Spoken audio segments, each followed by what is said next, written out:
All right. I think we are on.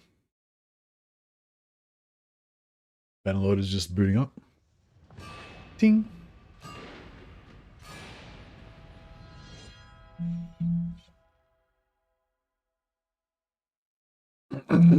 Excuse me. So last night we just hit clan renown rank tier 4 or clan rank 4, which meant that we unlocked our final tier of career abilities, including the perk that gives us plus 10 companion limit. So all of a sudden we need to hire 10 new companions. And yeah, we're about to get really strong. The plan is the Bretonnian Knight of Bretonnia, the true Grail Knight, and we've got both our top level abilities here. So the ability now scales with leadership and propagates from all companions in a 5-meter radius, which means that it kind of multiplies its effect in a sense, and also it gives you plus 20% holy damage and health regeneration, and the health regeneration kind of stacks, it seems like, the more companions that you've got in a close area. So if you're just by yourself and you pop it, you get a very slow health regen, but if you're in the middle of a pack of like 20 of your companions, your health will just go from like 0 to 100 in 2 seconds. So now the more companions we have, the more health regen we have, basically, and the more health regen they have as well. So yes, the more companions you have, it's sort of more of a force multiplier. So yeah, our cap, we did have 6 companions, and 6 out of 6, and now we've got one more, and now we've got 7 out of 17. So we're gonna go around and find a bunch of Bretonnian knights. The other great thing about your companions is that the individual companions get, I think it's 15 extra hit points per knight that you have. Like every knight gets 15 extra hit points for every knight that you have. Yeah, for every knight that you have. So basically, the more we have, the stronger each one gets. Plus, there's this effect of the propagation of the ability, so it kind of multiplies it as well. Raise the banners and couch the lances for the lady. Indeed. Hey, Lily. Yeah, good. Just been at work today. It's been doing the work. Oh yeah, we've got to pray. We haven't prayed for a while. Blessings are not active anymore. And yeah, so basically we want to just go around on a tour and collect as many Bretonnian Knight companions as we can until we've got our 17.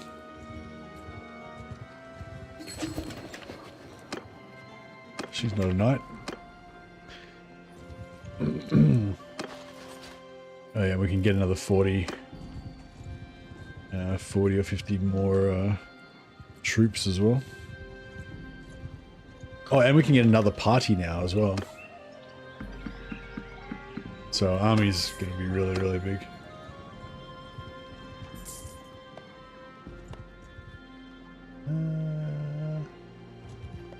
We will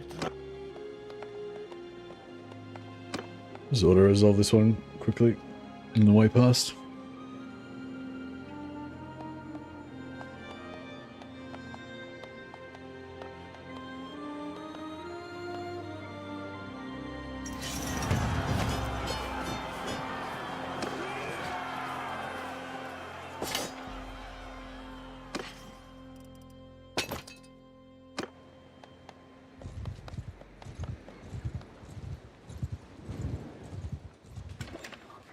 My settlement of Buffalo is constantly getting wrecked by everybody who wanders past, it seems like.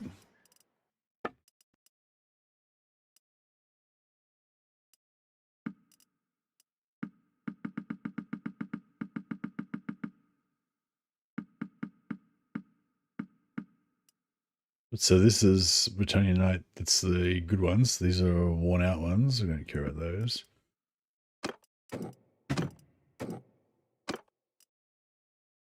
These are worn.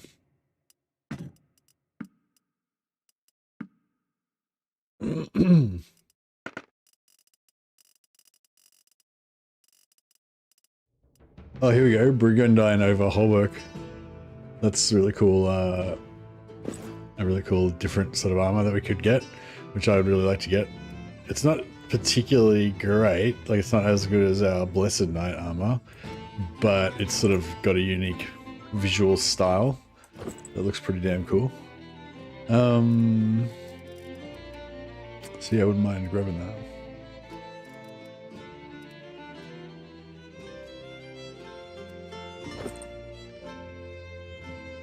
Armored boots. Wonder what those armored boots are meant to go with.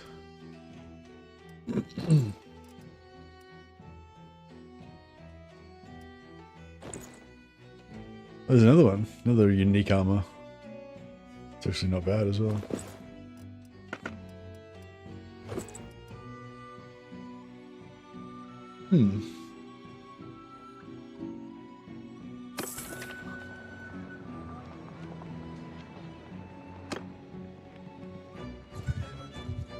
Alright, keep going, finding some knights.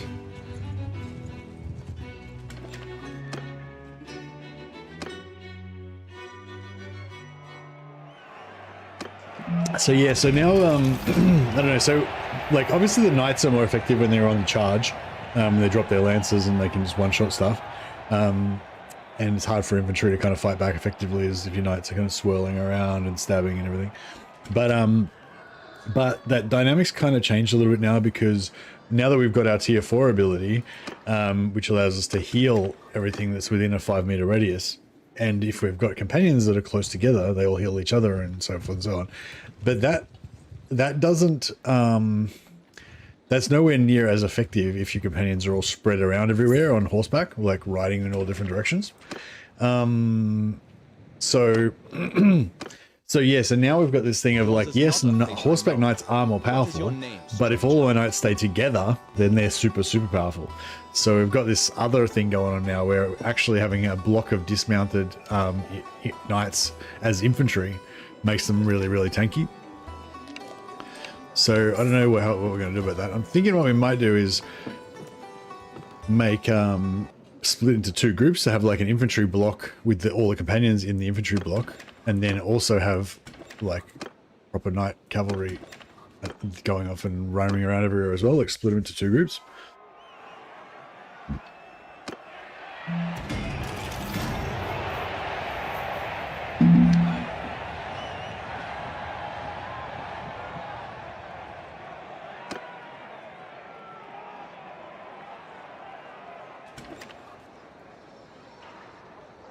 It's up to 8 now, so we'll need another 9 more companions.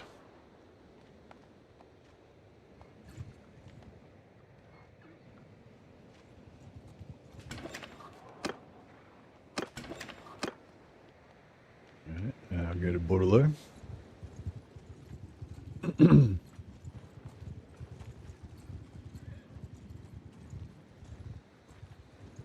My 2 sables, my 2 settlements are just constantly getting fucked up.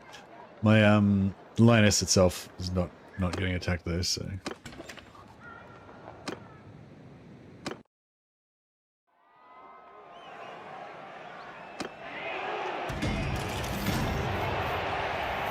It's a pretty fancy helmet.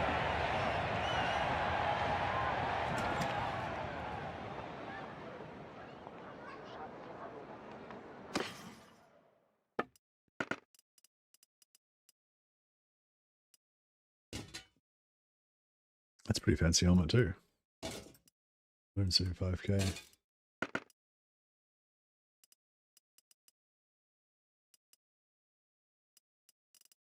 And nothing else too amazing. Wow, that's pretty sweet.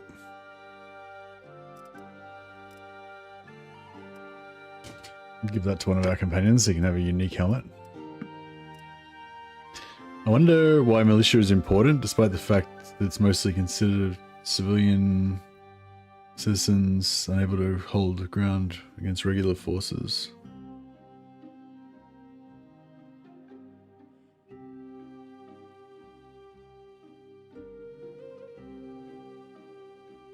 What? Anyway.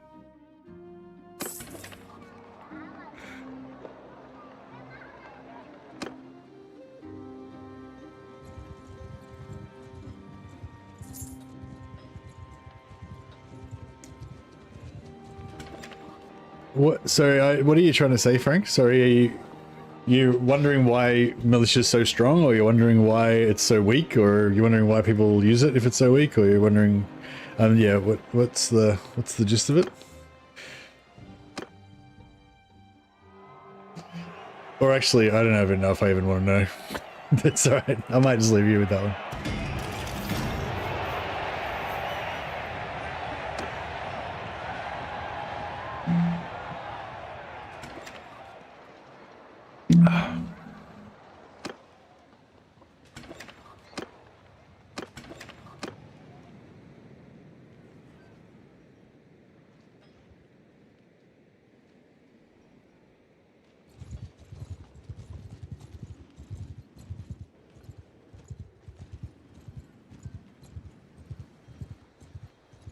We need crap load more knights, and we need some we need a bunch more knight companions as well.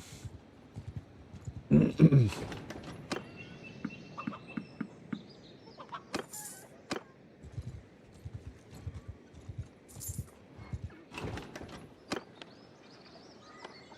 I don't think I want Nucion knights.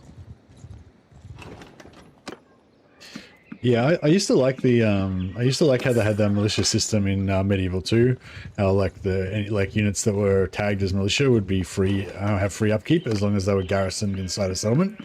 But like if you took them out of the settlement, then they would be you'd still have to pay for them. But if as long as they're in a settlement, you wouldn't have to pay their upkeep. That's kind of cool. And like you could upgrade, part of upgrading settlements defenses was upgrading how many militia slots they would have, because if a town had more militia slots, that meant there'd be more units you could garrison there for free. I'm asking because why militia is important in every battle, in spite they'll never hold their own against regular infantry. I don't agree with your whole, like, you know, so like if you're going to discuss something, you have to like agree on your basic level of, like, you know, we have to like both agree in objective reality. We have to both agree that, you know, certain things. So I'm like, I don't agree with your like fundamental supposition that militia is important in every battle. Like for me, is for example, right now I'm fighting in this game. I've been fighting numerous battles and I haven't recruited any militia the entire time since I started the game, and I'm not going to ever recruit any militia. So I don't know. So militia is not important. Do you know what I mean?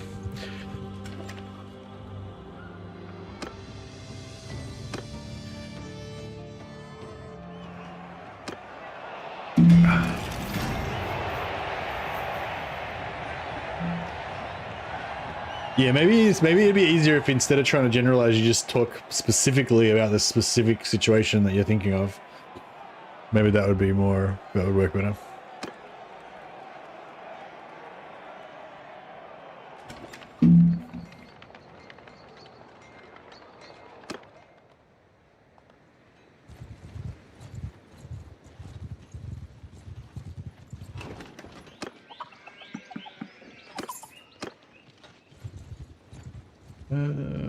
There's not many Bretonians up there. I'll go this way.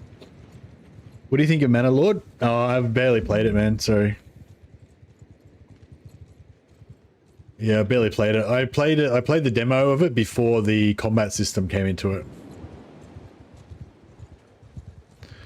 It seemed, from my general impression of it, it seemed kind of like the sort of game that I like. And I thought maybe I was going to get into it, but then I kind of felt like it just didn't have that sort of spark. It just didn't have that, like, thing that would make me get obsessed by a game. I don't know, like, I think it seems too much like a simulation. Like, it seems too much like a sim, and too, like, everything's the same. Every campaign's the same, kind of, like. Yeah, like I think that's one of the things I don't like about like Age of Empires and stuff like that, because you've only got like a set, you've got a set tech advancement, you've got a set sort of units that you unlock, and it's always kind of the same in a way. Like, I mean, Total War's a little bit like that, but there's more kind of variety in terms of sort of procedurally generated events and random traits that you can get and all that kind of stuff. But yeah, so for me, I don't know. For me, I haven't played it enough to really know for sure, but it didn't it didn't give me the impression that it was going to be one of those games that I would get obsessed with, like Bannerlord and Total War.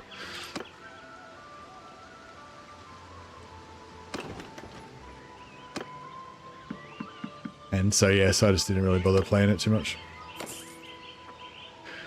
Alrighty, we need to make another party. And I guess our new companion, Sidresho Drake Slayer, shall be the leader of my new band.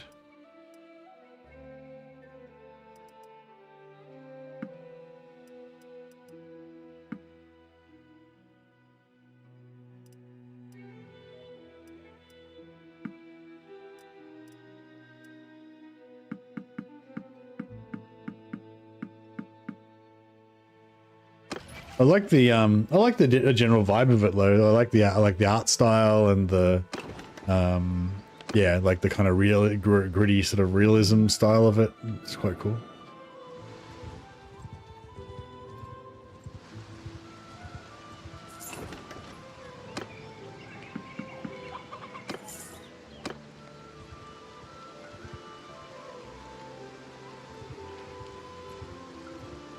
Yeah, I think I probably would want a bit more like RPG elements. I think that's probably like the thing I didn't feel like it was going to have much in the way of RPG elements.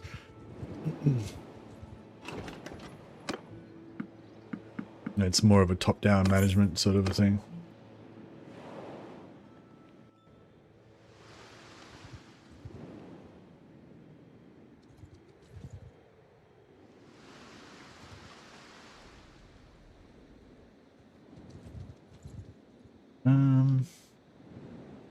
Alright, we'll go to Lorette, see if there are any knights.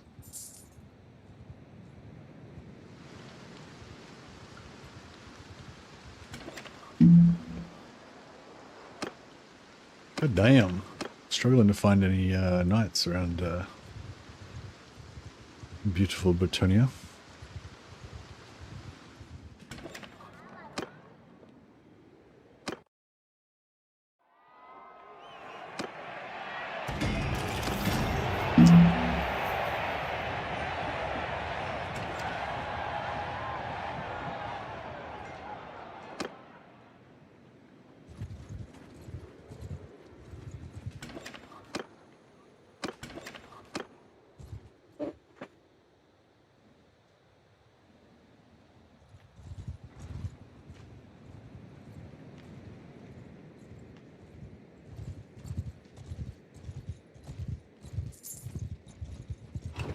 Go around in a bit of a circle.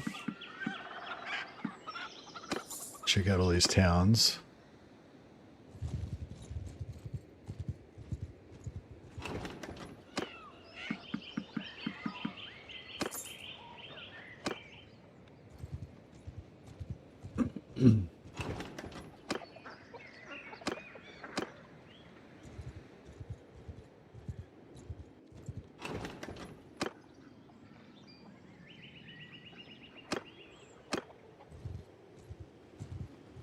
Yeah, I'm looking forward to getting into some really epic battles.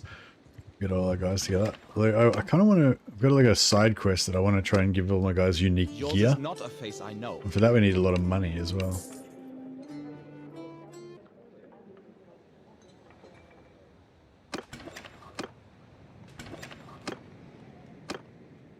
Nice.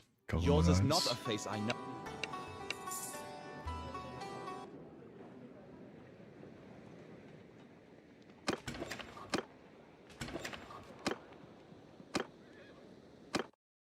Yours is not a face I know.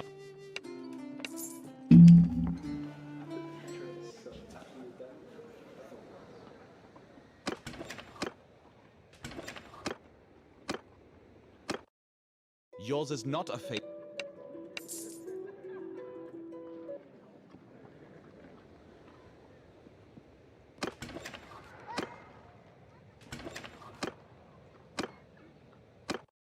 I nearly have all our knights in one go.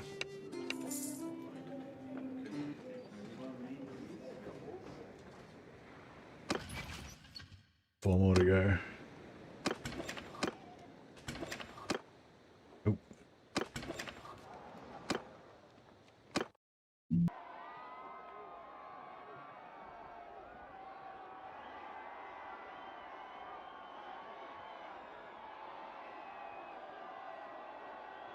Hmm.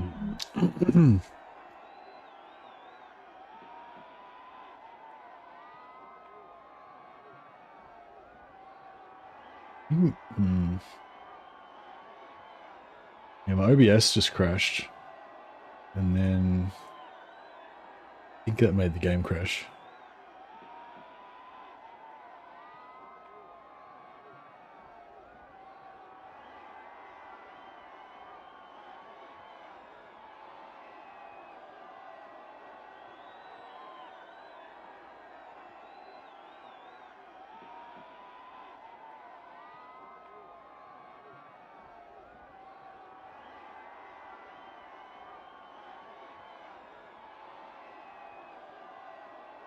Hmm. Yeah, that looks like it crashed. Damn it.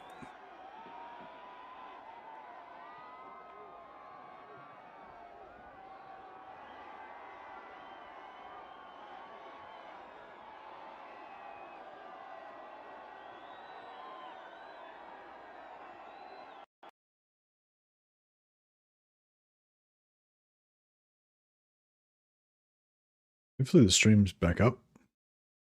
Just restart the computer. I probably should have restarted my PC before I started streaming. But we'll see how we go.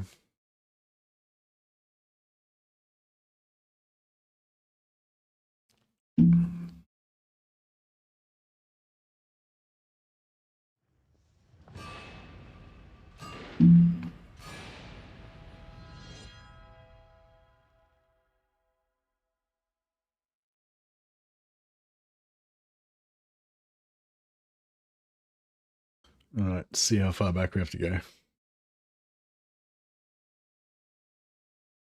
I'm pretty lucky with crashes lately, but yeah.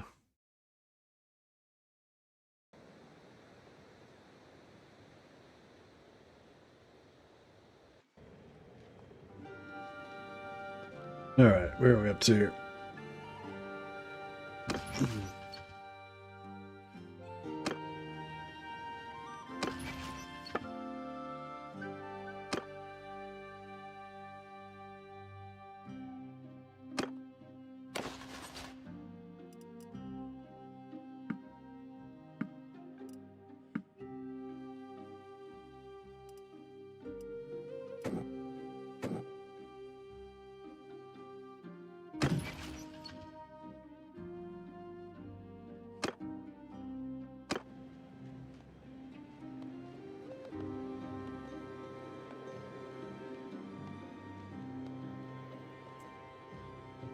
All right, let's get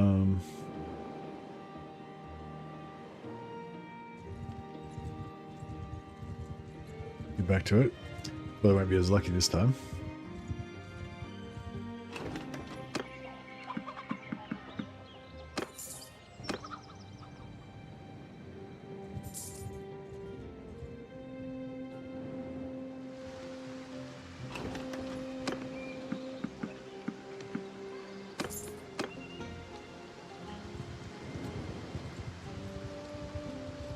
Oh, I made Sidrasho Drakeslayer, but I forgot to invite him to my army.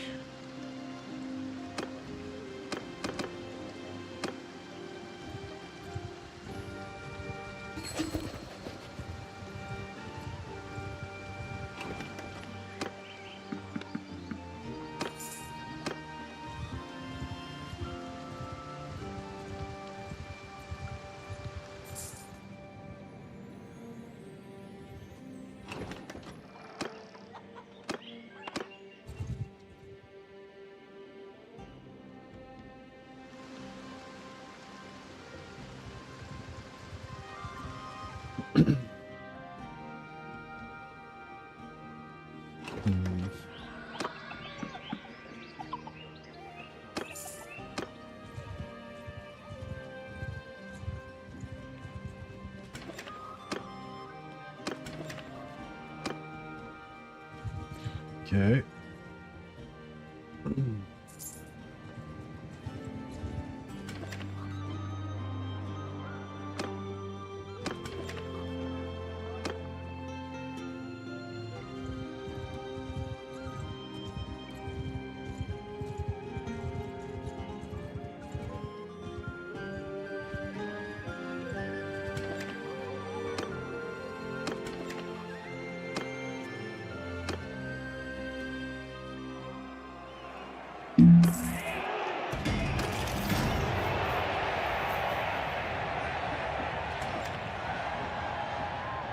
Ooh.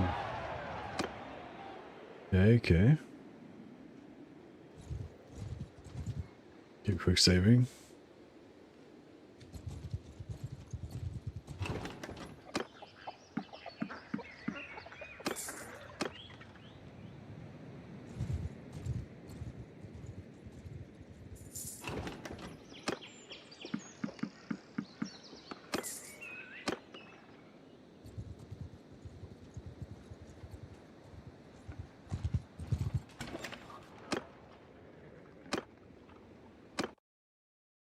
Yours is not a face. I'm gonna save it after every night this time, so we don't lose any progress.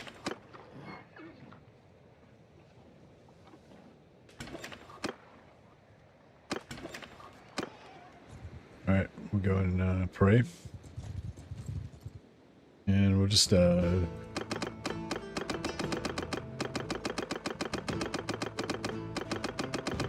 help our new recruit get a few bit of XP.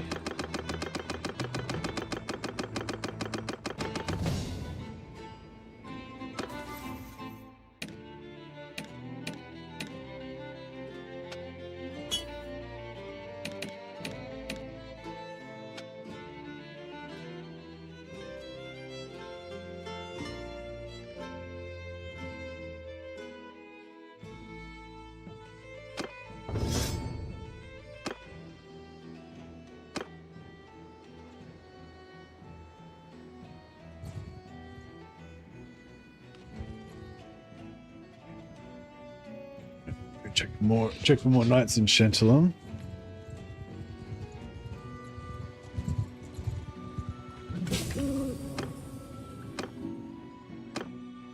Yours is not a face.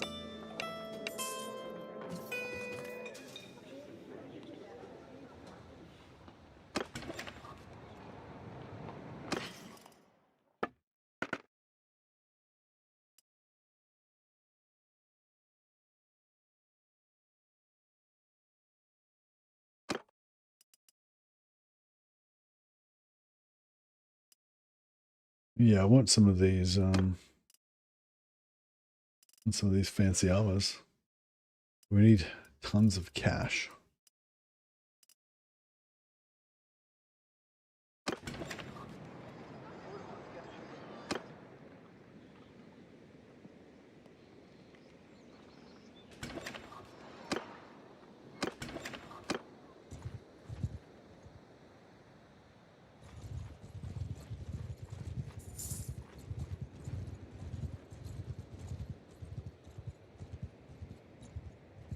Oh, I didn't pray. I forgot to pray after all that.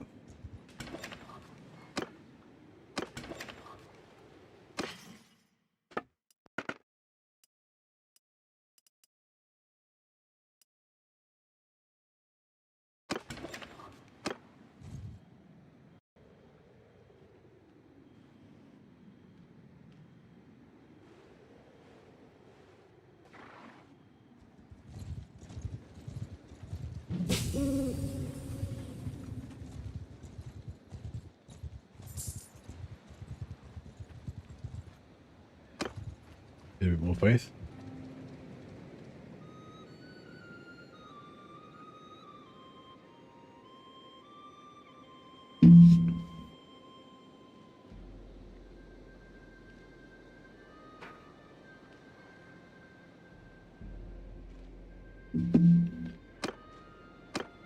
Alright, I could just buy my way. Actually no, that's right, we'll leave it.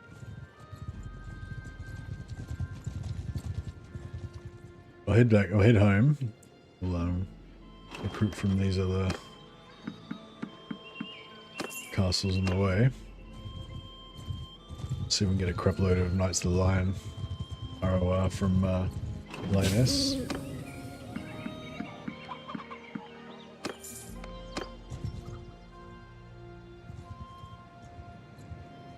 And then yeah, we'll go back and farm some more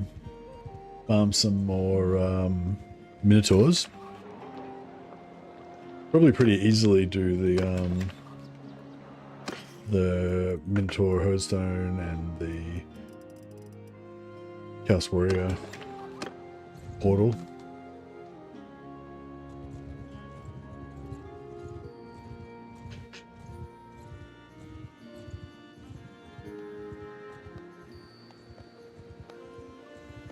Is that little stronghold in the Heartland?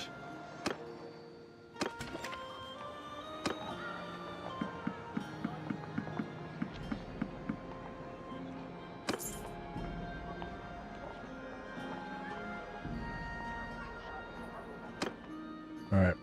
I might just... How much money? We got 54k. We need more money.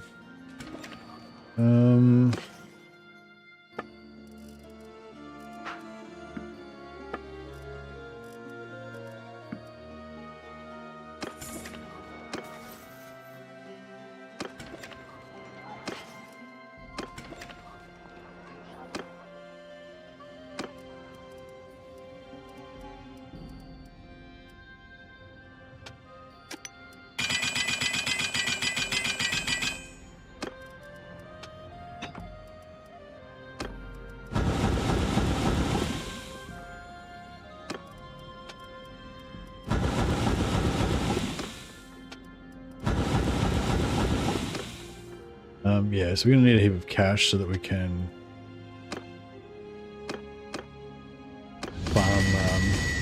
farm companions until we find the ones we want. So buy our way to glory.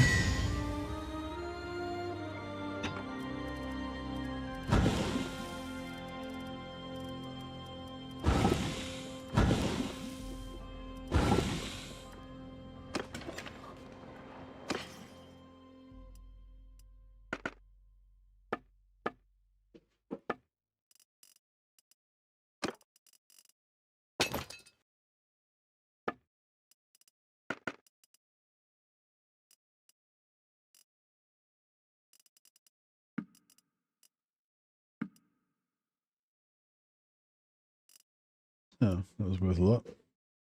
What armor we got? Arm shields. I guess Bretonian arm shields could be something.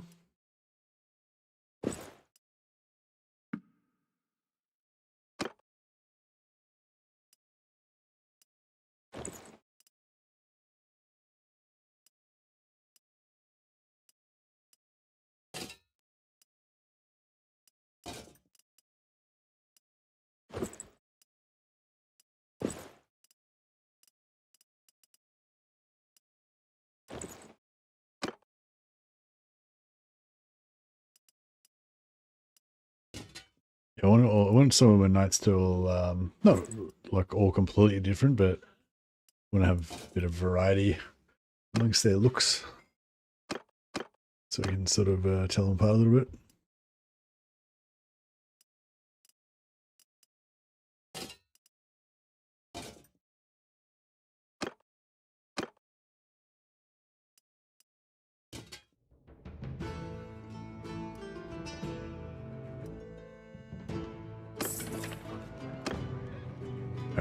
Alright, so we'll hire her just to get rid of her, so we can get her, she'll be replaced with somebody else, hopefully a knight.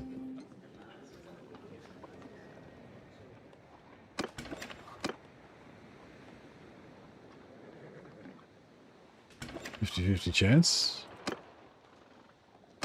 Nope, did not get lucky. Yours is not a face I...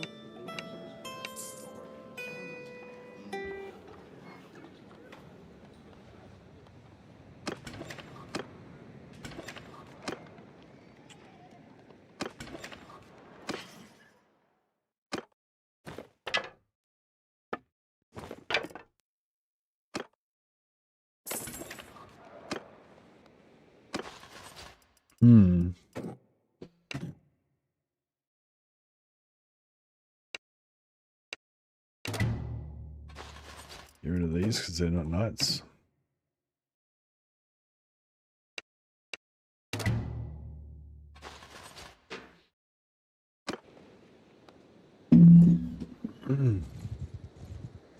Yeah, I don't know.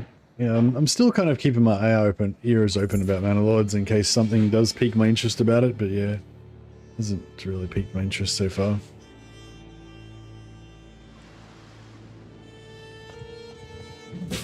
next time it has a big update or they do an expansion or something, maybe I'll check it out.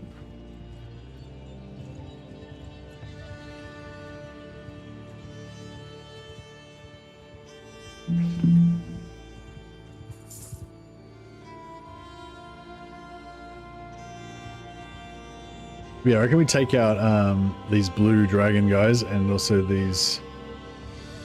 Yeah, I just want to, and maybe Artois. I just want to kind of take over this whole area here so that my lands are not as threatened. We need towns that have money.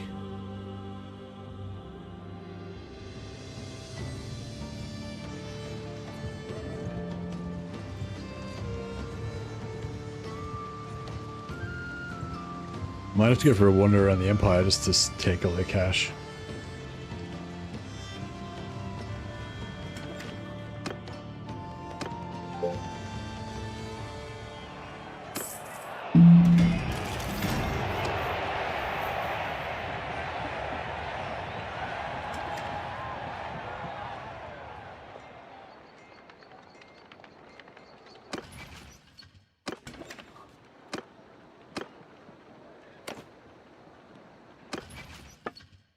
So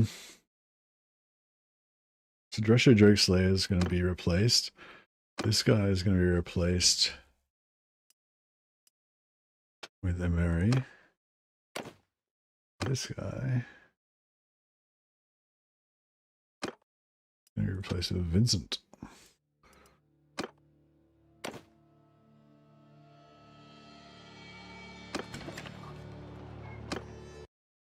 Oh, keeps crashing. I might just restart my computer. Might be the best thing to do. All right, be back in 5 minutes.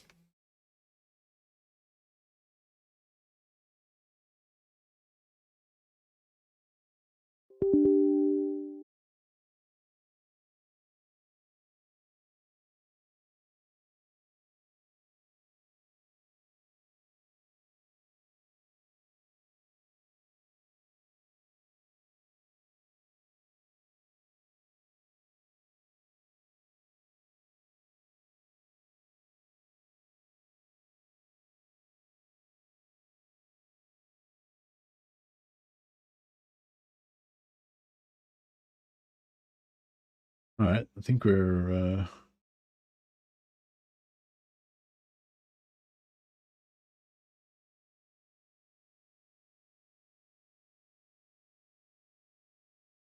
all right, I think we're reloading.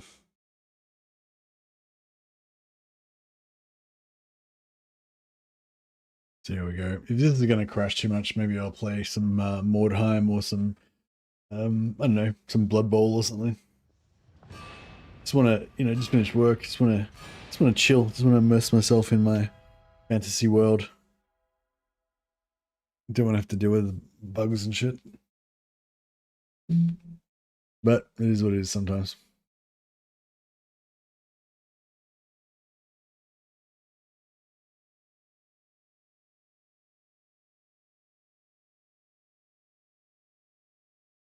I was kind of thinking about playing, I don't know, I was kind of thinking about playing Mordheim, but DIE rules, but I don't know, it's sort of...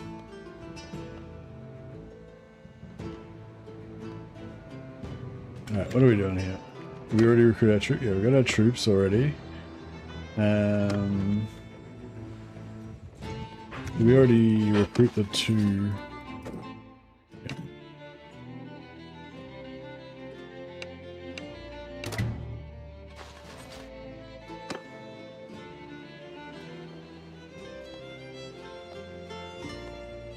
So we can cycle them. We can just keep hiring and firing and hiring and firing, but we'll run out of money. So we need a town that's rich, so we can use our blacksmithing to make infinite money from the town, and then use the infinite money to hire infinite companions. And this way.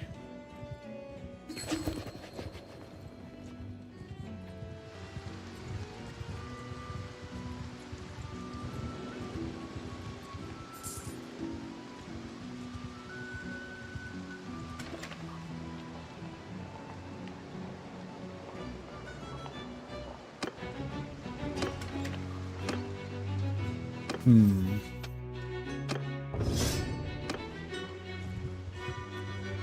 Oh, how much money have they got? 33,000. We'll take that.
Um, 105k. I reckon we can cycle 5 of these lasses Yours is damsels not a face. before we run out of cash. I'll do 2.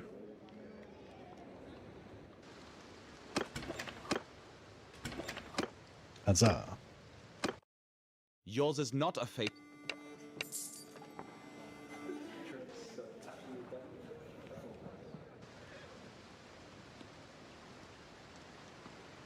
Oh, did I change over my... No, I did not. Alright, let's try this again.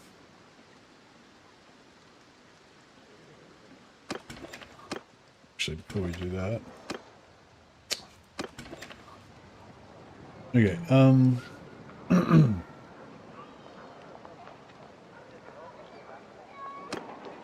okay, so we disband the army. Then we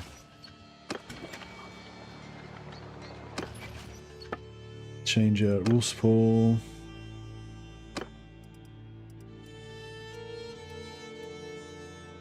For Vincent.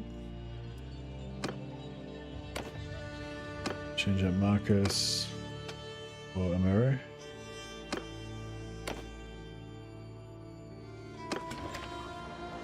Wait. Oh, fuck off.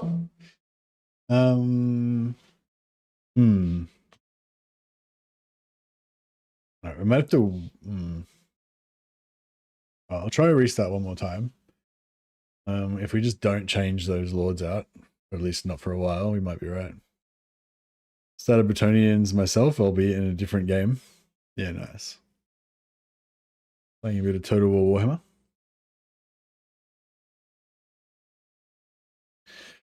I could just maybe I'll just play some some more Oblivion. Maybe that'll be a better escape for us. I don't know, I'll restart this one more time.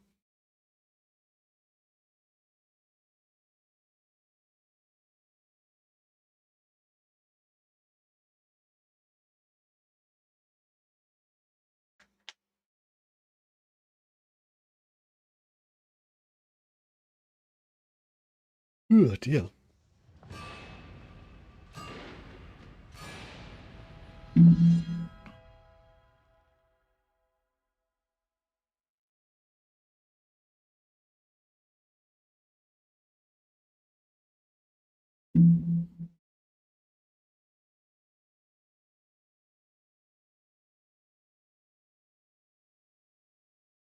You doing how's your Bretonian campaign going, Vasily? You trying out anything in particular? Or just Just playing.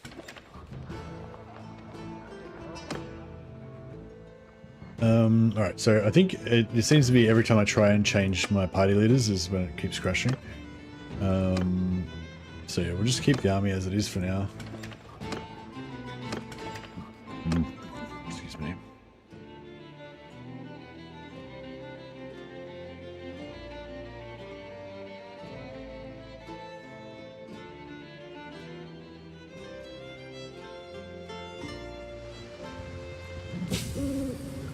Trying to abandon it until I get a royal hippogriff stack. Nice.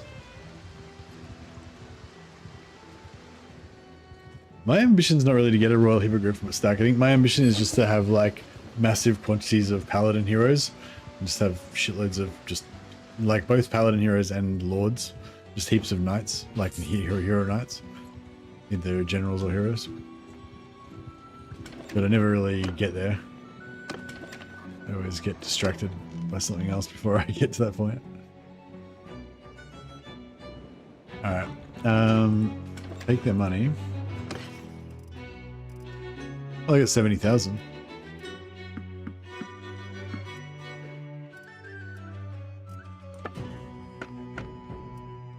We've got some Bretonnian war horses that we keep reclaiming. Actually, we can use it to buy expensive armor, I just realized.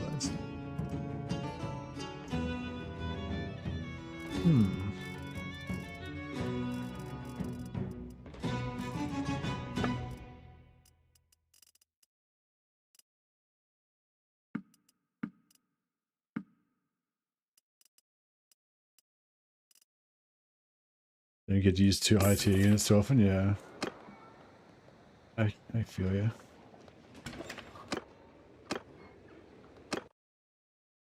Yours is not a face I know.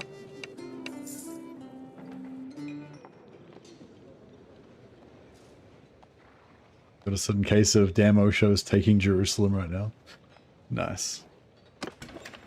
I don't know what I feel like. I kind of like, recently I've been wanting to play Space Hulk again, like one of the old Space Hulk games, but then I'm like, oh, it's like, I love Space Hulk, but those all the Space Hulk games are kind of a bit too crap and old, you know? And then, yeah, and then, so then I want to play Chaos Gate, but Chaos Gate is cool, but it just doesn't have that, like, Space Hulk thing. So yeah, got a bit of that going on. And, yeah, I don't know.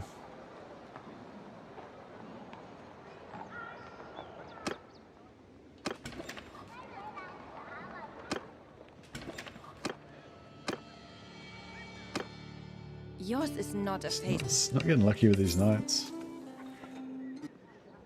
Theoretically, it's every time I hire a companion, there's a 50-50 chance they'll be replaced with a knight. But, oh, there we go. Sometimes we do get lucky. Yours is not a face.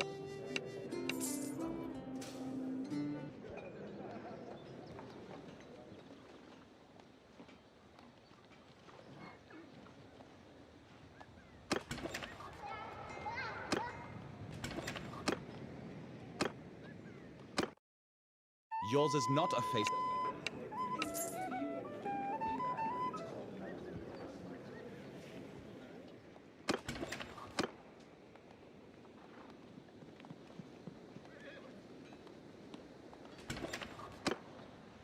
Nice. Yours is not a face I know. So when luck goes in your favor and you just get knight after knight after knight, then I don't have a problem with that. It's fine. But if I get like 3 damsels in a row, then I just lose it. Oh yeah, and reading, actually I was reading the Gotrek and Felix book, Vampire Slayer. I just started reading it, and just so gives you like this intense desire to play like vampires or to play a vampire hunter or something, you know?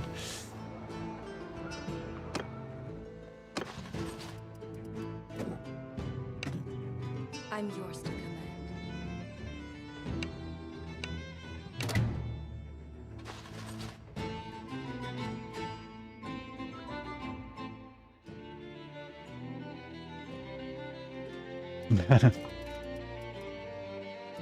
Sounds like just yet another reason why I don't use saved characters. But yeah, it's a nice little trick that you found.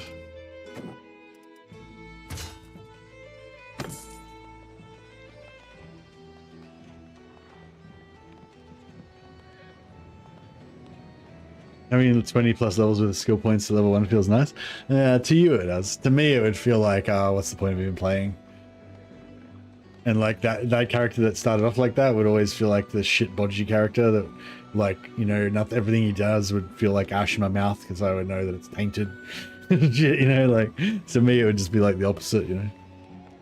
So it's very subjective, I think.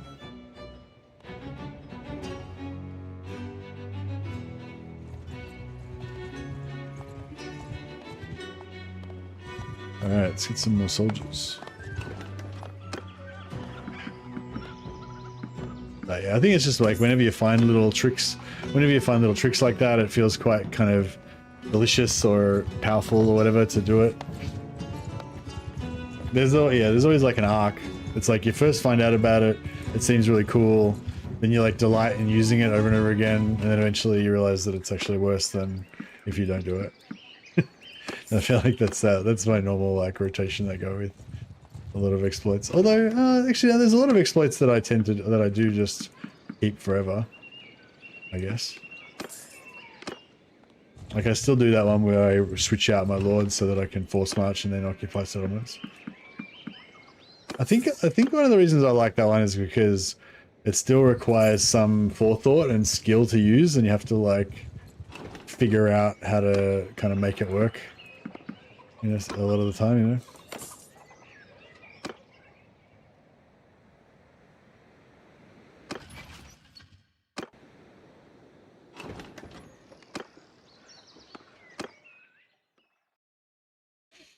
I'm yours to command.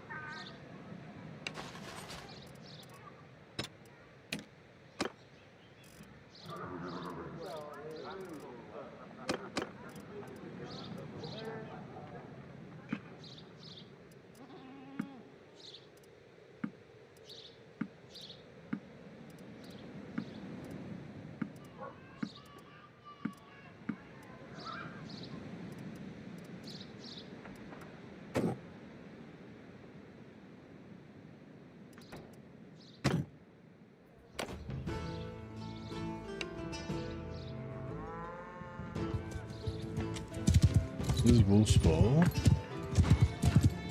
Where's the rest of my erstwhile companions? Ah, over there. That looks like a familiar huge pile of dudes. I'm yours to command.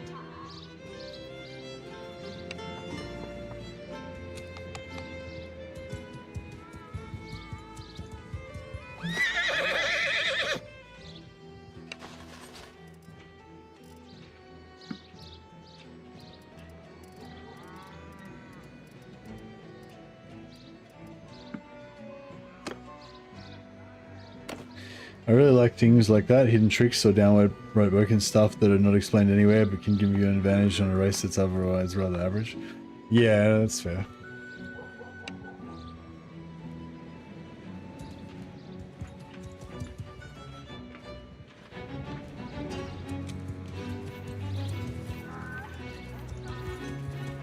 I'm yours to command.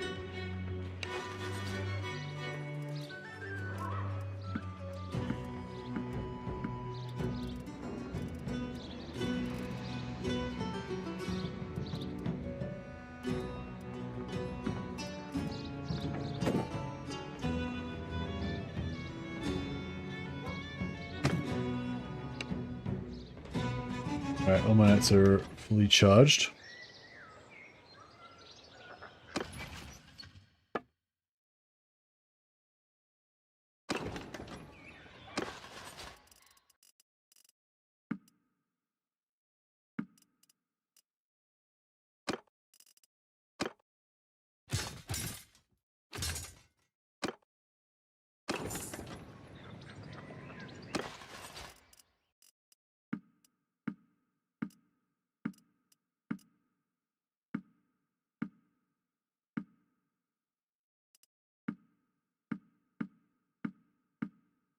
Get rid of all those infantry.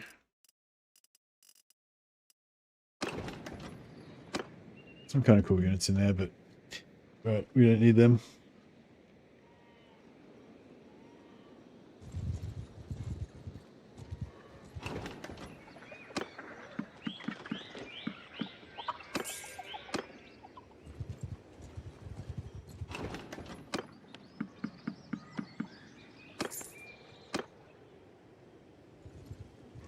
like 50 nights short.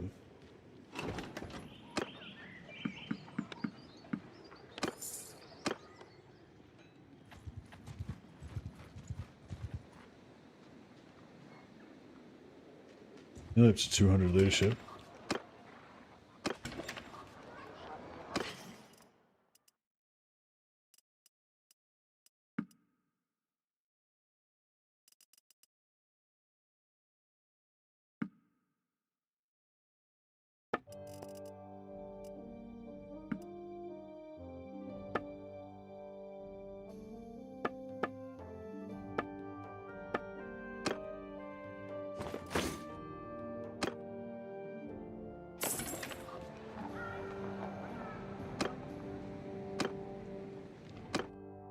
Yours is not a face I...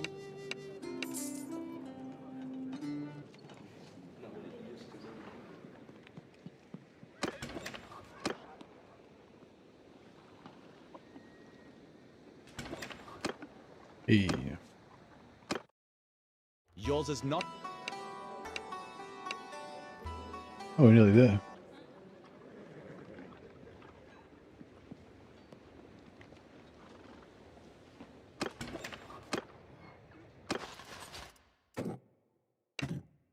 I'm yours to command.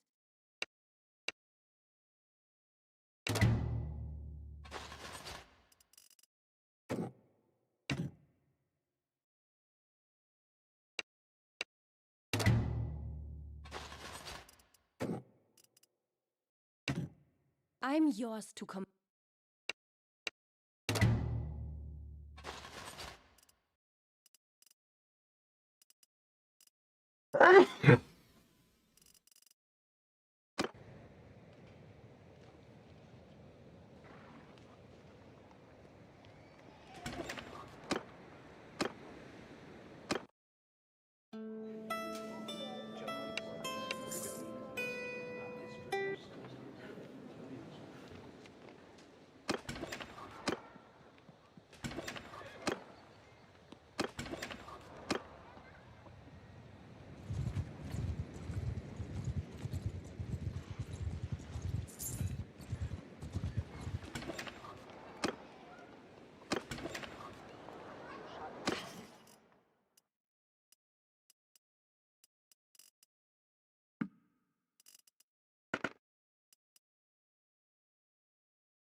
Alright. Fuck. Alright, fuck it, we'll hire her. Yours is not a face I Hey, know. Eldon.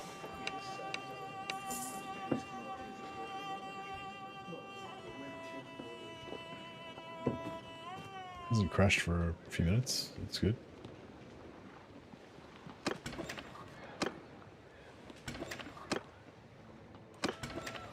Hey.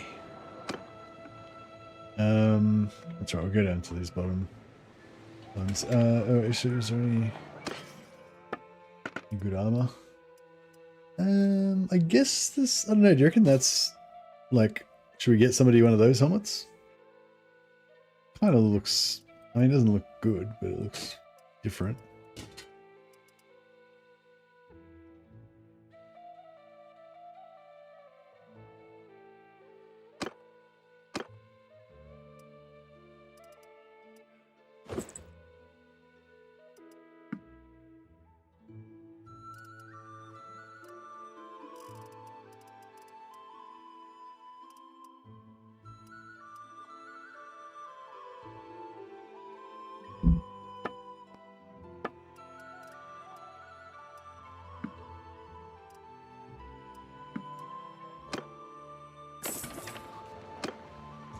Alright, keep on trucking.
In there.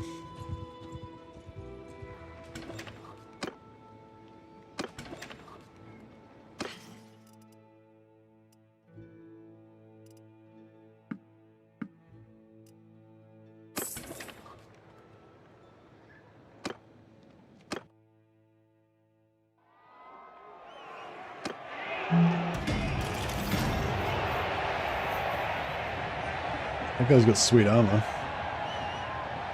Oh, actually, it's really shit armor. I just realized. It looks cool, but it's not good.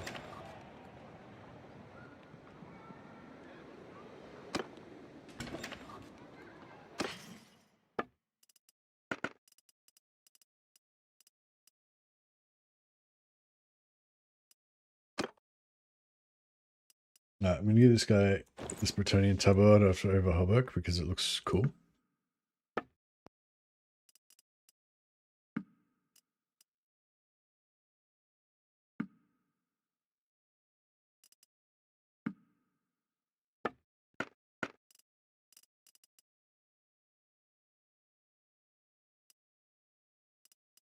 These blessed knightly palate boots also look good.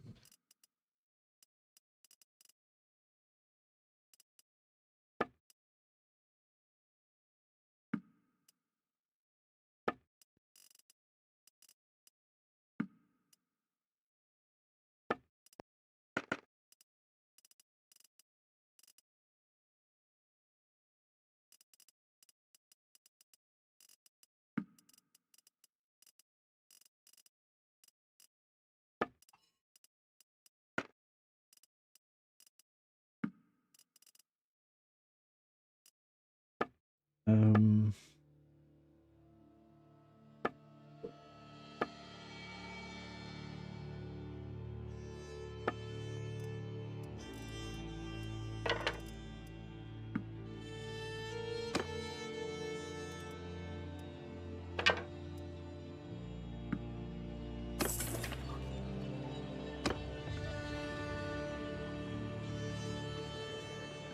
Dan thinks your character is lonely and deserves female companionship.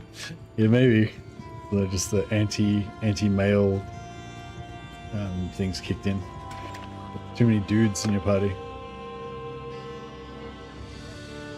How many we got now? We got 15 out of 17, and is one of them a lady? No, we're all men. So yeah, we need two. We just need two more. Oh yeah, this is armor I wanted to get. That was here. Yeah, this Brigandine over Hobok.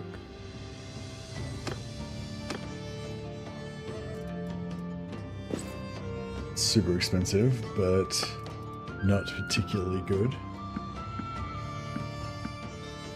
But we do not do it because it's good. We do it because it's cool.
Yours is not a face.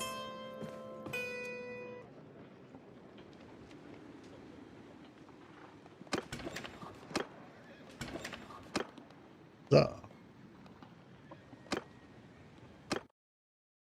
Yours is not a face.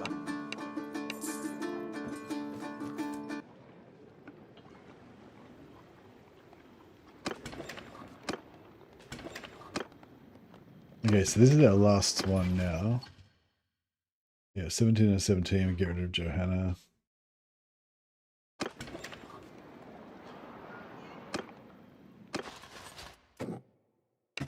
Awesome.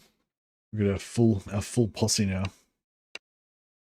For the moment, we can still get a couple more in our ranks, and we can still get two more from our charm and leadership. So I'm going to get our companion Grail Knight, convert him into a companion. That way we can steal all of his gear.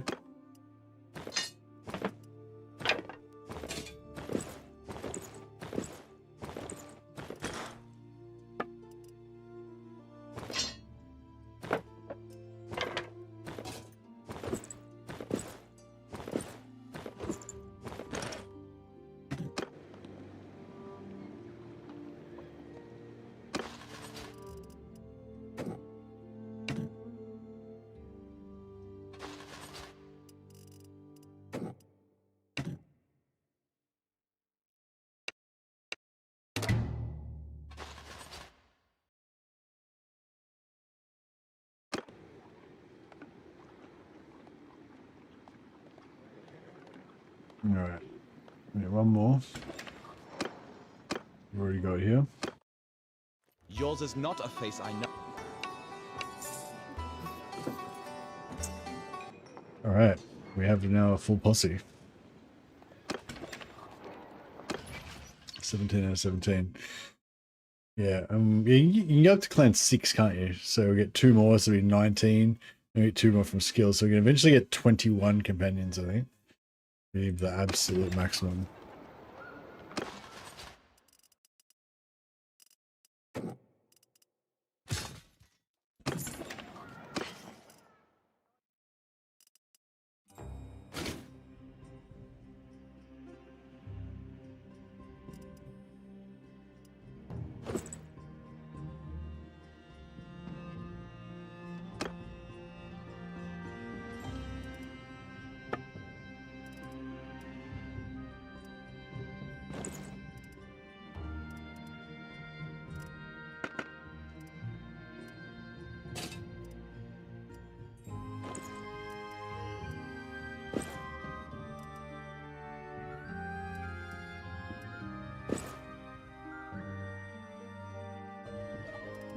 Alright, nice.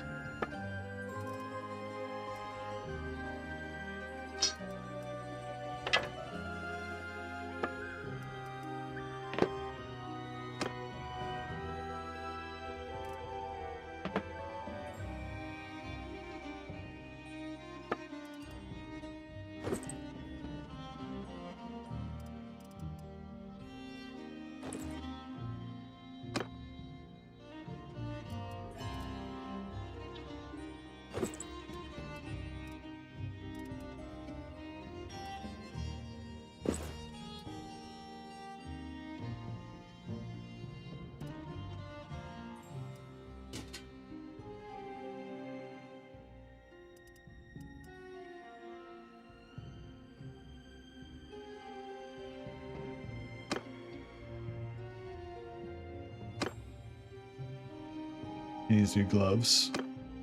He needs gloves.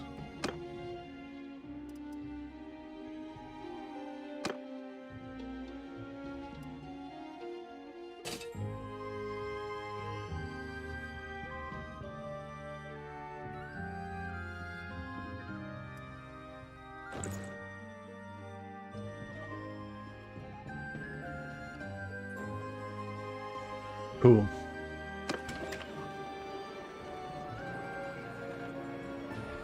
Was you planning to stay on horse, or are you planning to switch your companion Doomstack to infantry? Yeah, I was talking about it before. So, if we stay like horse, on horse, the knights are a lot better than they are on foot in terms of how good they are at killing and stuff. However, now that we've got to tier 4 and we can all cross heal each other and everything, staying close together is a real force multiplier. So yeah, so I'm thinking we're going to probably do a block of dismounted infantry with my companions in it. That'll be the indestructible tank, and then I'll have a cohort of mounted lancers as well. I think is the way to go. But we'll see how we go.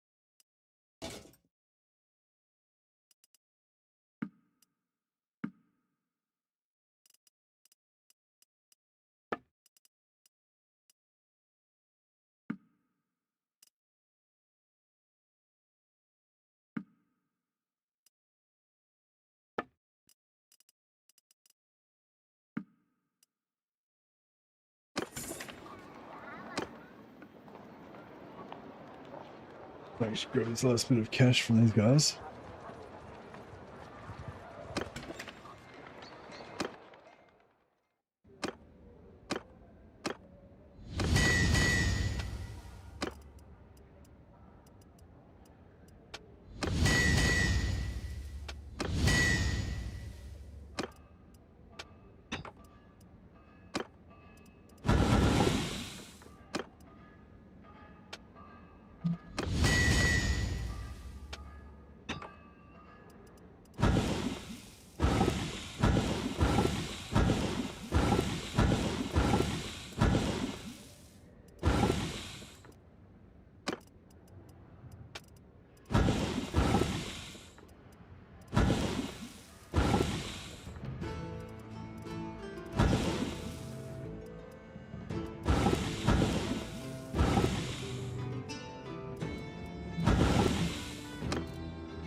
Alrighty. Wonder if you could work. It would work if you tell the companions to follow your own horse. It would work to a degree, but they'd be too far away. Like they wouldn't be close enough together. Like the aura is only 5 meters. So yeah, propagates from companions in a 5-meter radius. So basically, if you go have them on cavalry, there might be 2 of them together that'll be cross buffing each other. But if you put yourself in shield wall formation, you can have 22 of your guys all cross buffing each other. You know, so yeah, so I mean, it still would like work if they're on horseback. It would just work like way better if they're in a tight block. Also, if they're in a tight block, you can put them in a tight block with like 300 other dismounted knights, and they'll buff all 300 of those guys as well. So yeah. Hey Hooves, you're bored?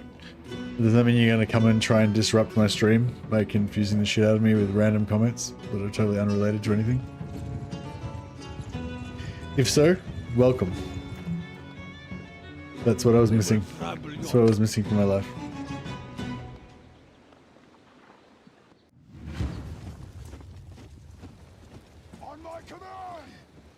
To watch your videos, is there a reliable way to make high passive income in this mod? Like buying enterprises and caravans and stuff? Or is smithing and fighting loot still the best way to make it a native? Hey Bogdan. Yeah, no, I don't know of any good passive ways to make money. I mean, there's caravans and shops and shit, but you know, that shit's bullshit. Fighting is the best way. Like, yeah, specifically getting captives. So if you if you fight sieges and stuff like that, you'll end up with like 1 million gold worth of loot, but there won't be any towns that have 1 million gold to buy the loot from you. So yeah, so I find captives is pretty good. If you farm like Chaos Warriors or whatever, you can get like 10,000-12,000 gold worth of captives like each time you go out, and just keep, you know, that just creates money out of nothing. Whereas if you're trying to sell loot, then you can only sell it as much as the towns actually have. But yeah, sorry, owning settlements gives you passive income. You know, if you own a good bunch of settlements and you build up your settlements to make them really lucrative, you make a bit of money from that.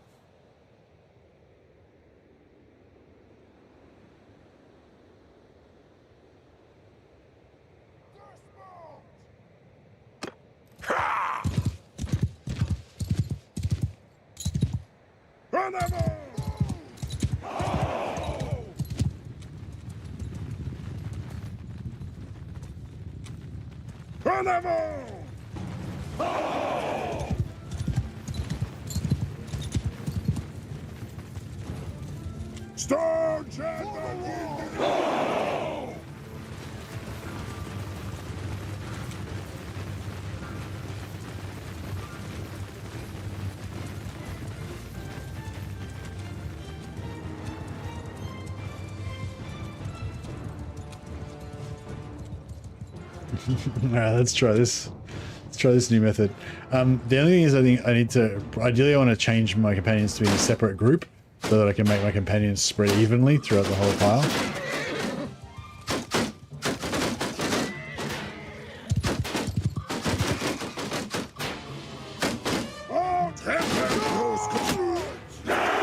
See, it's only the middle. Only the middle got it.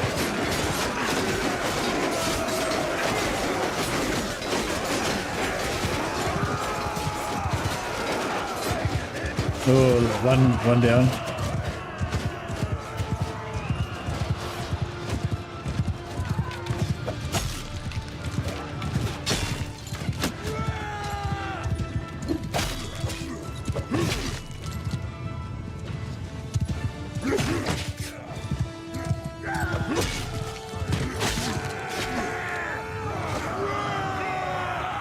I think we had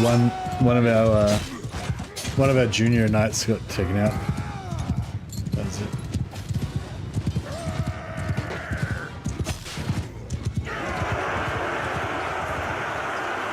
We got more banners than we've got knights. One knocked unconscious, no dead. That's what I'm talking about.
Cool.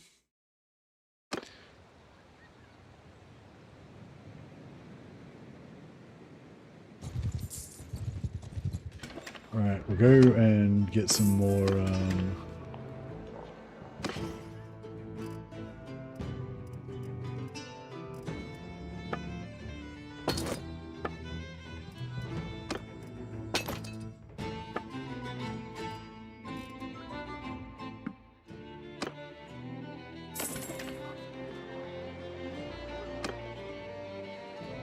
How many night companions are we up to? 17. So we should be able, we're aiming to get to 21 at the end, by the end of it.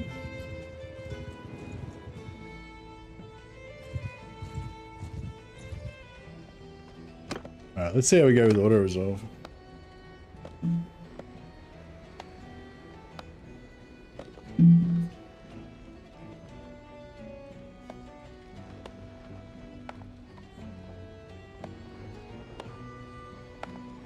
Started playing recently, just had an idea looking at Bretonnian Companion's armor in Tavern. Have you ever tried rushing to get one for 15k early game to get his stuff yourself? Obviously didn't watch the start of this campaign, Bogdan. Yeah, so if you start off, so basically every single campaign I do that. It's a very good idea. It's a very good idea. I had that one slightly before you, but I like your thinking. Yeah, I do that every single time. And this time I actually, the way that I started with the Bretonnian Knight, I had exactly enough money to, I just had just over 15,000. Like if I just sold everything that I started with, my horse armor, my armor that I was wearing, my weapons, and I ended up with like 16,000, which was just enough to buy a knight, because they cost 15,000. But the knights have 33,000 gold worth of gear on them. So you basically instantly just sell your 15,000 gold worth of shit, buy a knight, sell all his gear and buy 2 knights, and sell all their gear and buy 4 knights, and you know, etc, etc. So yeah, she can get all their gear and you get shitloads of money from it as well. So basically that's every time I start a campaign, pretty much I just get myself up to 15,000 and then I just make the rest of my money from killing knights and taking their shit. Essentially. My squire carries all my armor. Nice. So it should, as it should be.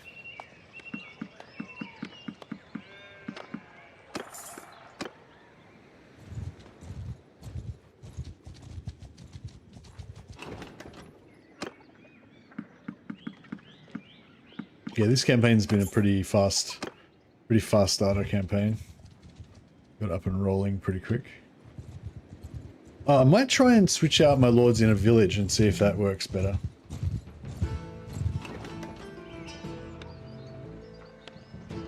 So I think Marcus and Wolfspaw are already maxed out. Let me just double check that.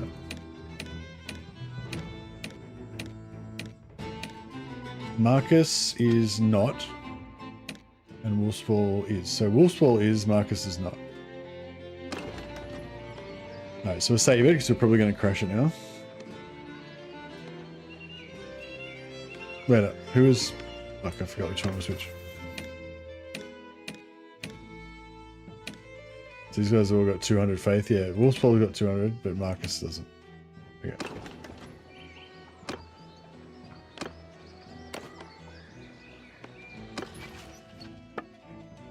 So Wolfspaw needs to switch out or the next guy.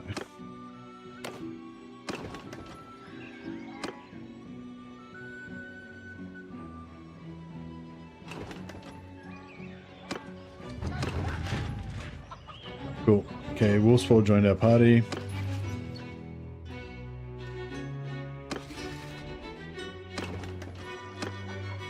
Let me get everybody back in.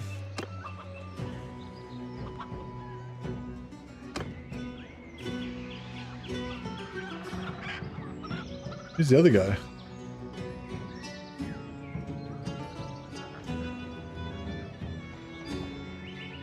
Oh, fuck. Marcus fucked off and joined somebody else's army. What an absolute wanker.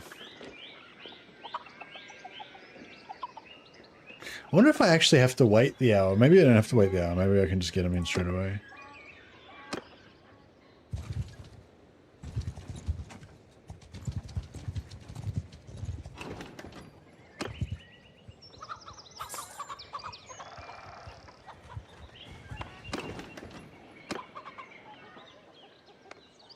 Probably Marcus got snapped up by some other dickhead.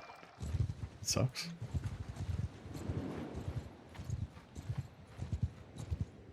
Yeah, I think it's something about like having when you're switching the lords. Yeah, Marcus wanker.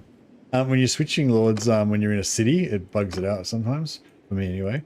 But when I switch lords, when I switch my lords, my party leaders, when I'm in a village, it seems to be okay.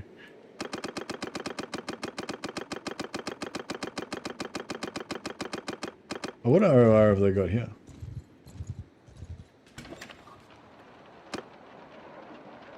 Carmort's Blades.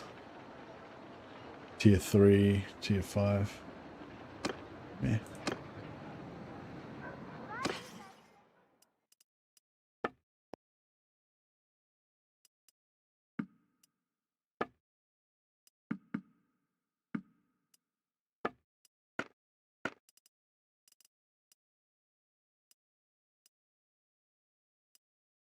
Yeah, nothing too special there.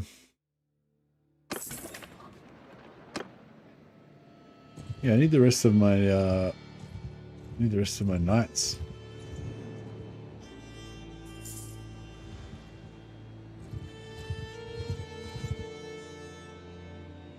Oh, where is he?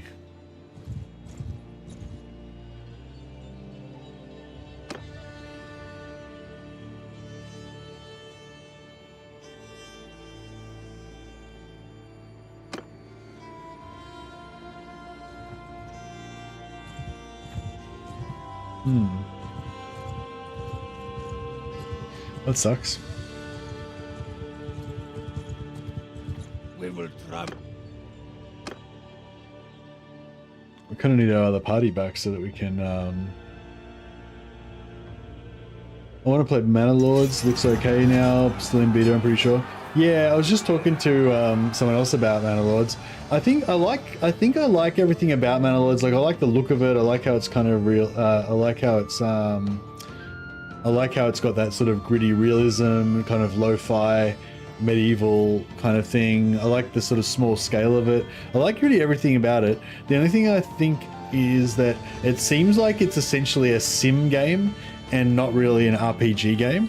And like I think I want you know, I want something kind of like that, but with RPG elements in it. You know, I want to have little characters and stuff. Like, even if it's still in the sim game format, but like I want like unique little dudes, and I want to be able to, you know, find unique items and stuff like that. You know, like it just, I feel like, I don't know, just the idea that everything in the game is just, I don't know, set already, I guess, that you know, like you just have to work to unlock everything. It's not like you can't really find anything new. Kind of that vibe, I guess. I don't know. I'm worried that that's the feeling I'll have, so it's kind of put me off playing it.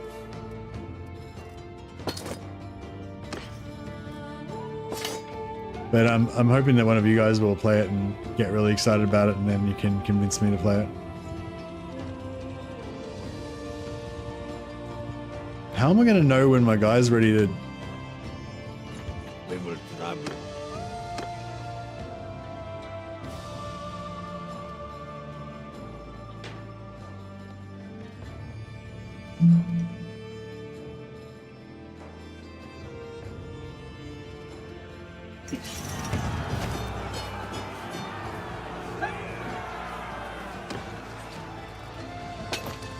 Yeah, not much renown to be got there.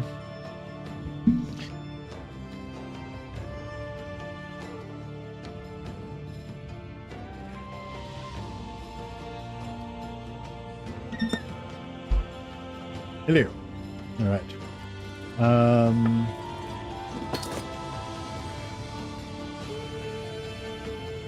It's not right. It's not right.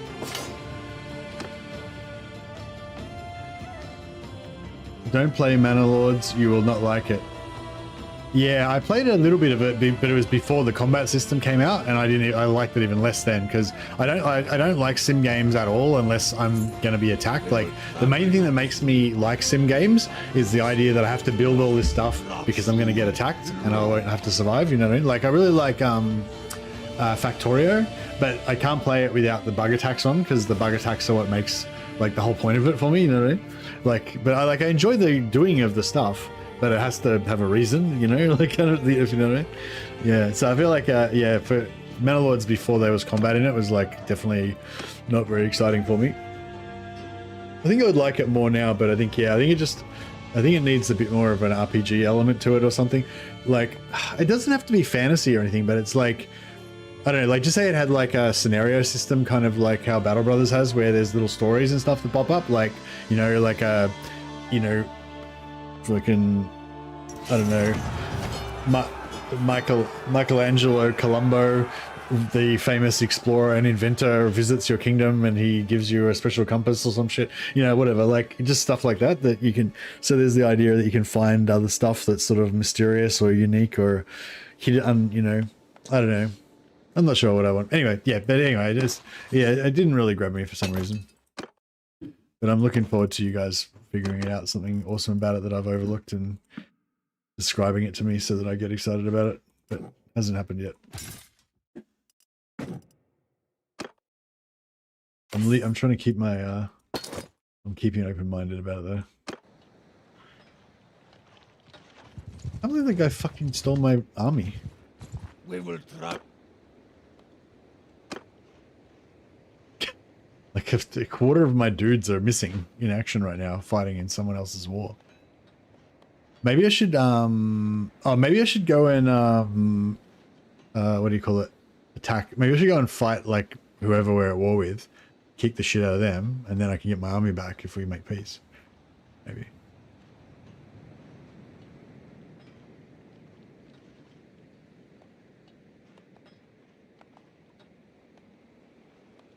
Are we winning? Oh, there's 1 minute till us killing people.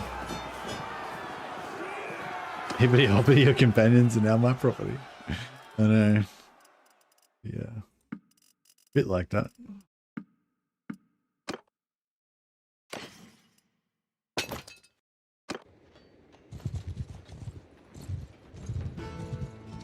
Alright, let's go back north again.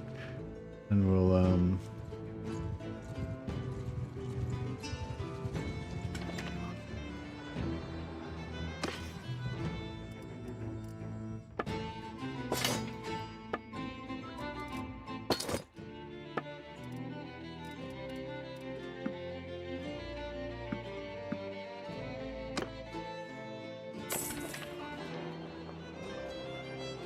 Oh yeah, we've got a ton of meat, don't we?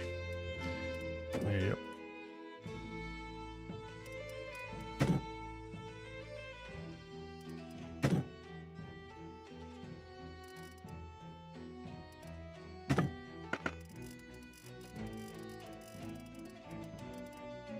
Armored boots. I mean, maybe.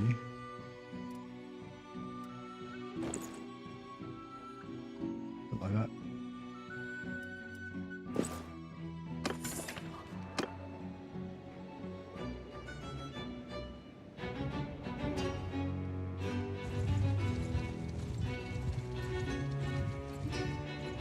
Yeah, that's it. I had a crap load of meat. Crap load of meat in my backpack.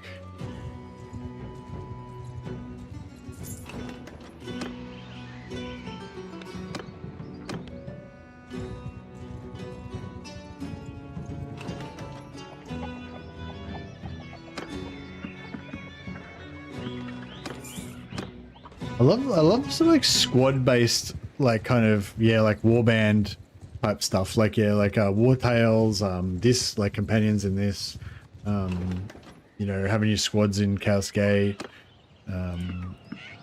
Battle Brothers, anything like that where you have like a little mercenary company that you got to manage where you can level up multiple guys, and yeah, kind of like an RPG, tactical RPGs, I guess, is probably like one of my favorite things. I was just thinking I'd love to play one that was like a witch hunter sort of one, where you had to go and take out like kind of like the Witcher kind of concept, but you're like a witch hunter, you're like a witch finder kind of vampire hunter kind of dude, and you go around getting jobs and stuff, and like hunting, going into vampires' crypts and hunting werewolves and stuff like that.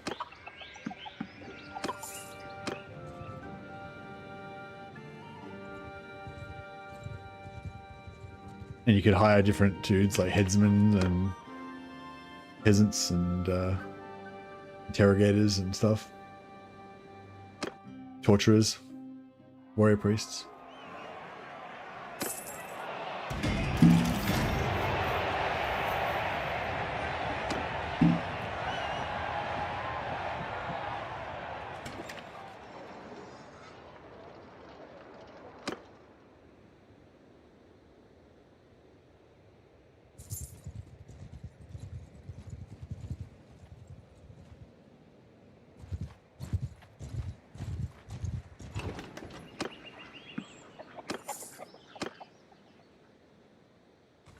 Alright, who are we at war with anyway? We are... We're not at war with fucking anyone. Why is this guy making an army if we don't have any wars with anyone? Is there anything I can do to get rid of...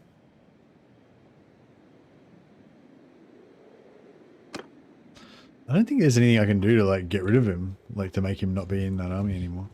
He's kind of stuck in there now.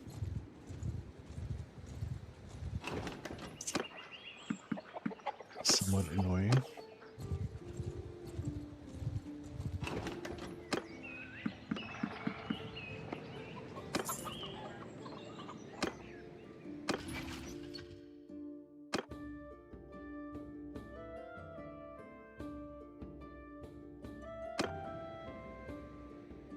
Yeah, no, I can't recall him because he's in a party. He's leading a party right now.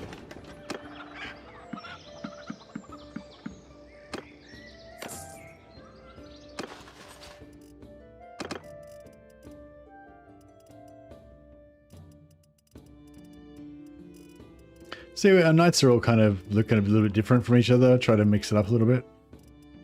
It's kind of cool.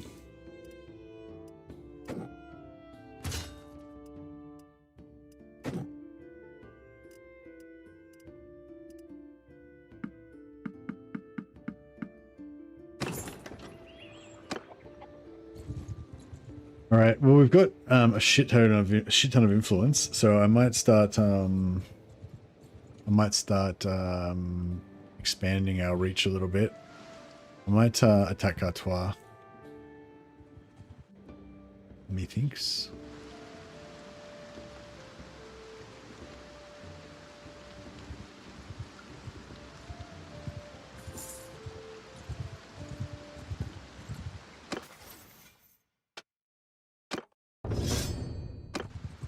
150 faith. Very good. Oh, I wonder if we lose chivalry from fighting against another Bretonnian faction. Guess we'll find out.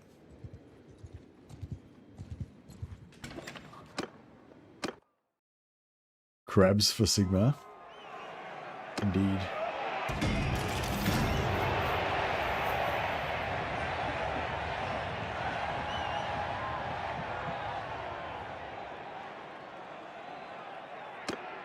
Not bad at swinging a cricket bat. Yeah, that'll be pretty similar to being a headsman's executioner. All right, let's declare war on Artois.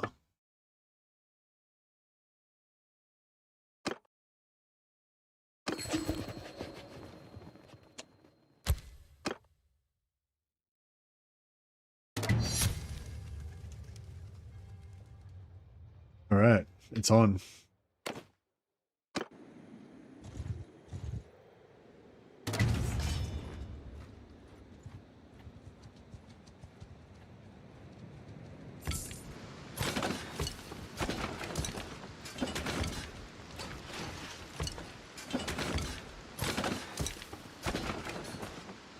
My mate's really into Aussie rules football.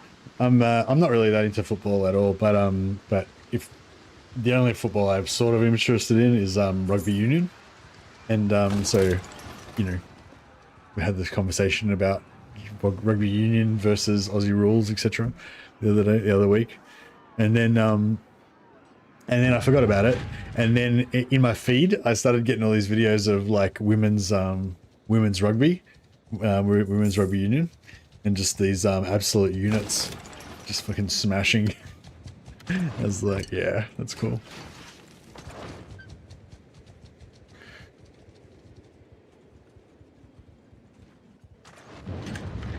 Didn't I move that to reserve? Oh, he took over. Motherfucker. I hate that. I don't mind that he takes over. I hate that he's like useless. And he gets all of his things destroyed.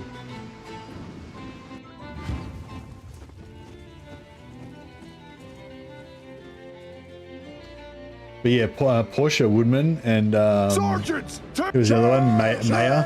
There's just these like giant fucking units of women just fucking running over people like steam trains. Pretty cool. I never watched any women's rugby before, but they're pretty fucking good. Some of them are, anyway.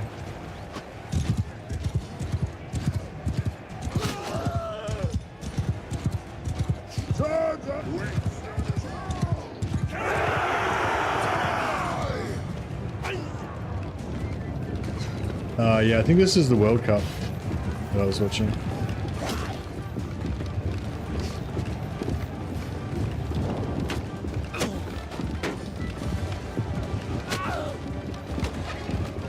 Oh wait, is Bledisloe the Aussie? Bledisloe's rugby league, yeah. Yeah, no, I don't care about rugby league. I feel like rugby league's just like a shit version of rugby union. But I know I shouldn't say that because it's probably offensive to some people, but I'm just speaking my truth.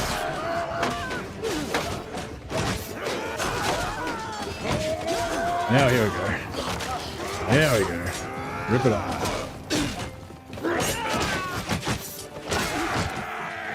Oh, the New Zealand, Australia. Yeah, there's all these different ones. There's like the Tri-Nations, and there's like the...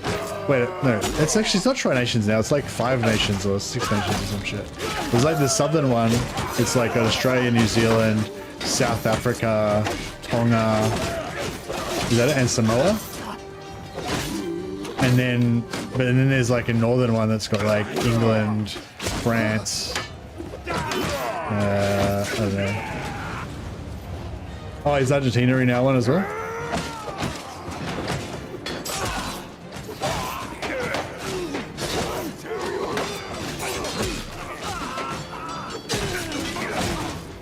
I like how the girls team have these like feminine versions as well.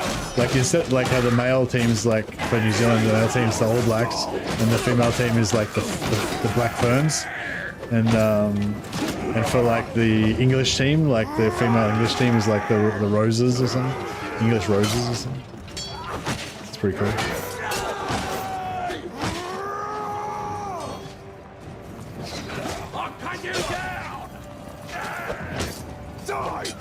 Yeah, the red roses, is that what they're called? Yeah.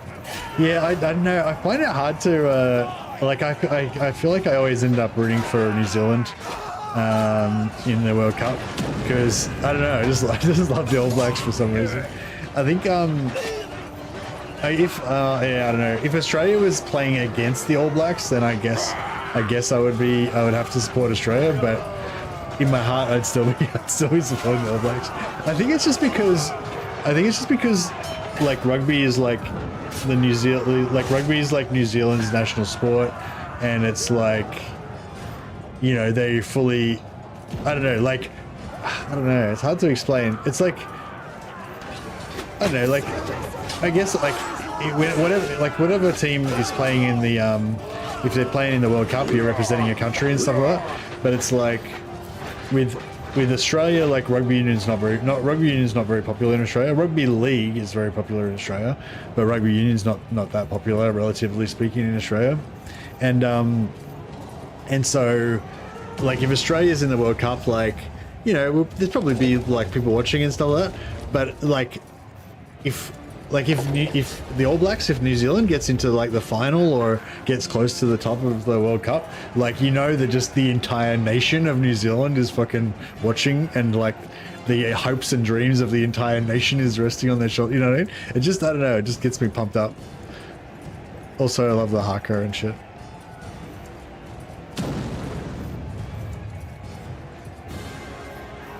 But yeah, I do feel bad. I that I feel like a traitor.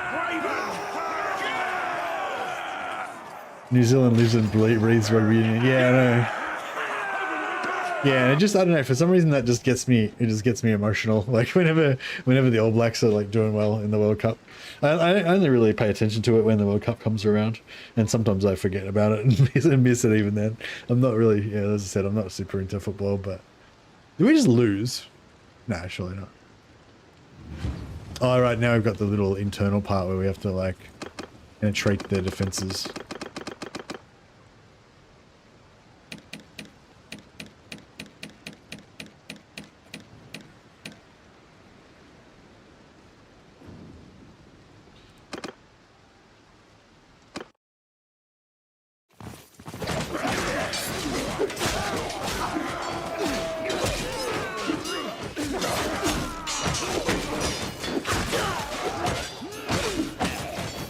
I think a single one of our knights is going to get injured in this. Just going to smash them all.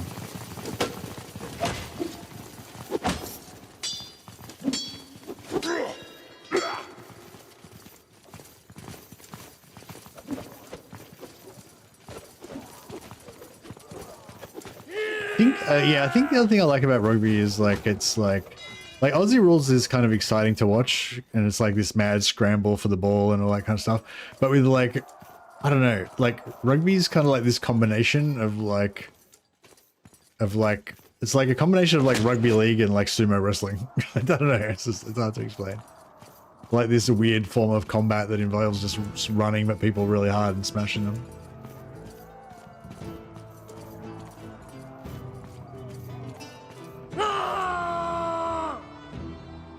Like, I don't know, like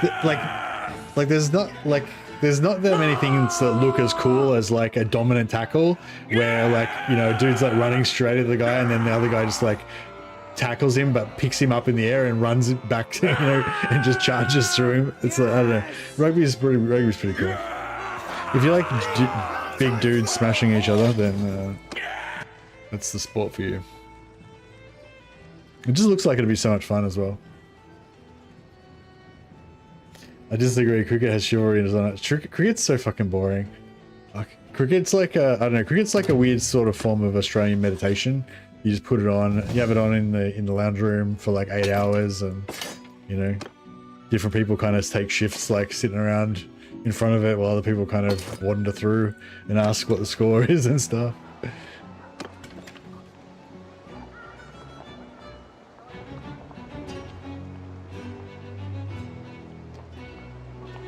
Oh cool, we took it.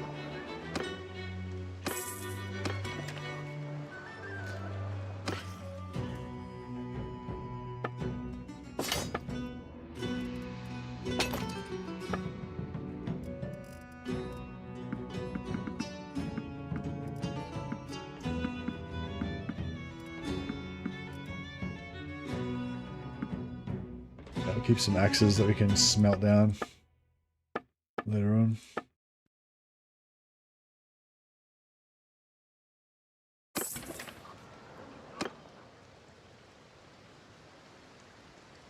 Alright, now I'm going to try and quickly wipe out the rest of this faction before... Oh, these guys declare war on us as well. Oh, are they part of the same faction, maybe?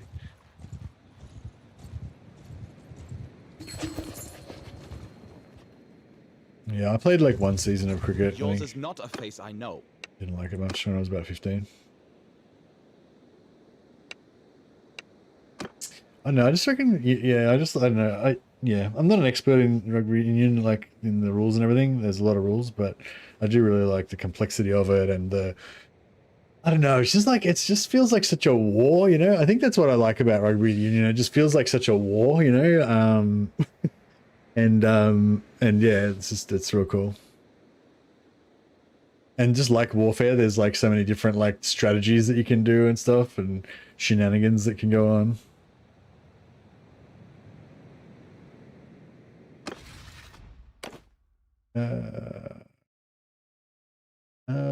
I guess I'll vote for this guy. Get some more charm points. Yeah, the more cities that we occupy, the more we can vote for people and get charm points.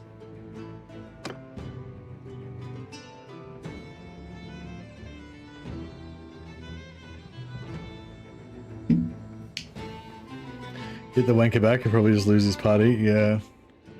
I know, well, I'm hoping I can crush this war first, and then maybe they'll let it just break up the army and I'll be able to get him back. Yeah, I don't know.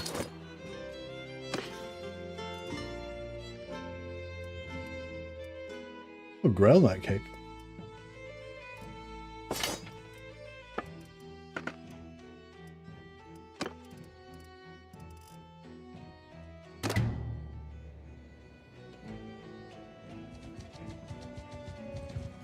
Oh shit. We got some heavy incoming.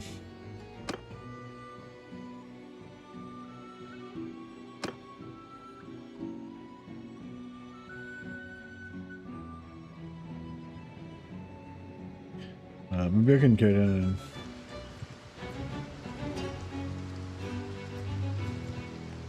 Oh, there's two armies coming here.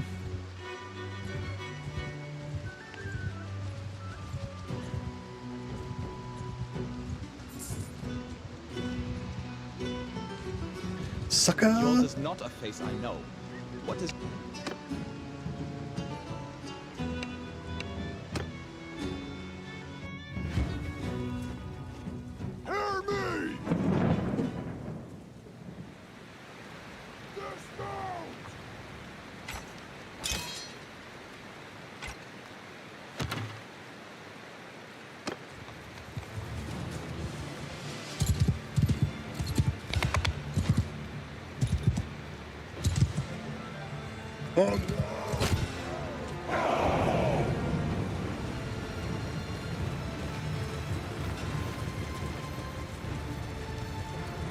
Hear me! Dismount! Whoa, whoa. Onwards, men! Move! There's the sea! Onwards, men! Poachers! Onward, men! Carnival! Yeah, I'll make it as a really big tight block. That way when I pop my buff, they should all just kind of stay together.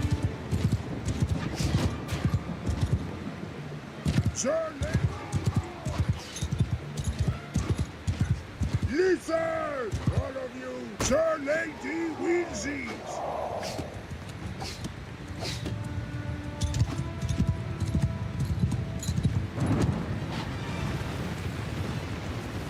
It's going to take us a long time to get there. Maybe we should have ridden there.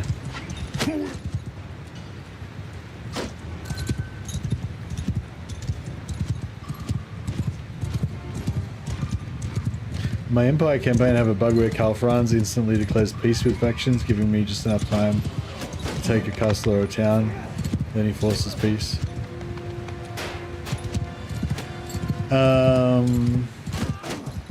Is it a bug or is it just, you know, the behavior? Yeah, I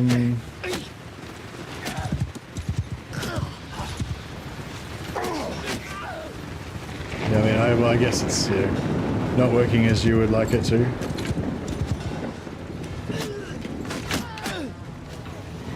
Chivalrous knights!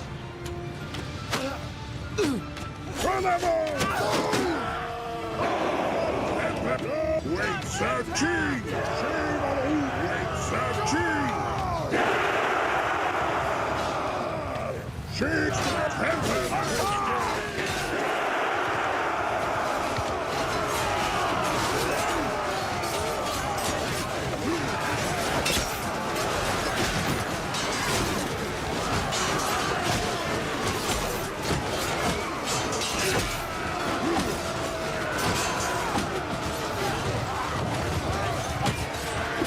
You can tell my knights because mine aren't mounted.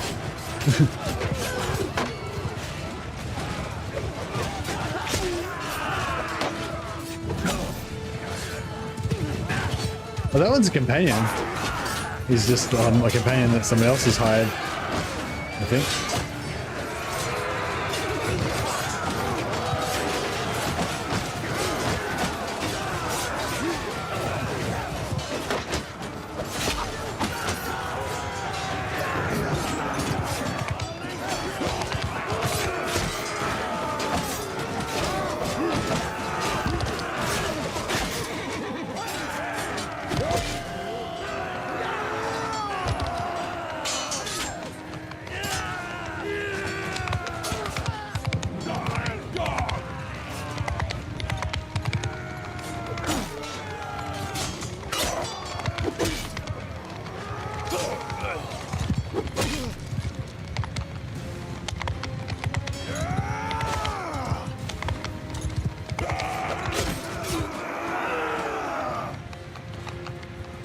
We're nearly there.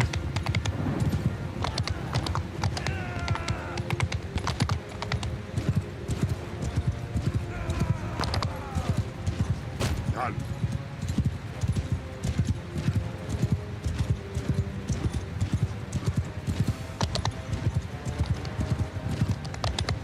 Yeah, I need some javelins. I don't know if I'm gonna put any points in it, but I might just get some javelins just for this sort of situation.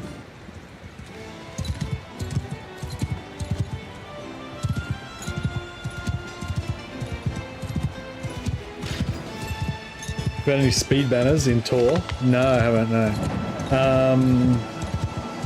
But you can,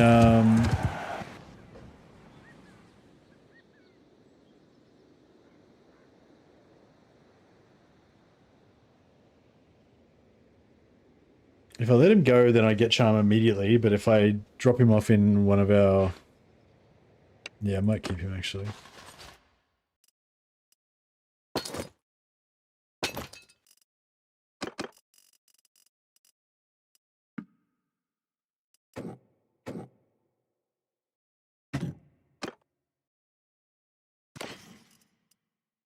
Legendary Bretonian sword.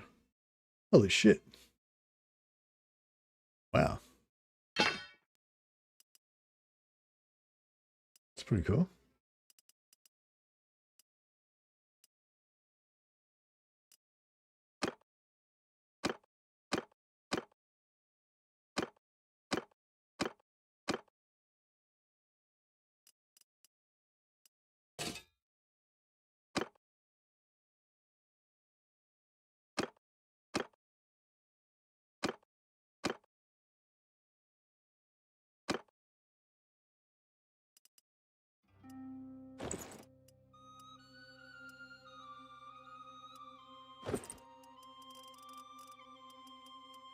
Lordly Knight Shield.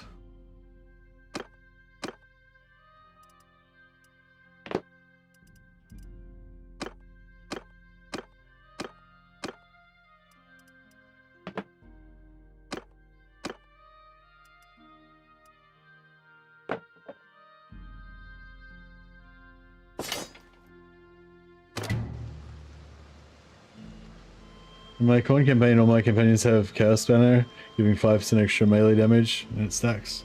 At least it feels like it does. Nice. I thought the banners only applied to the unit that is carrying the banner.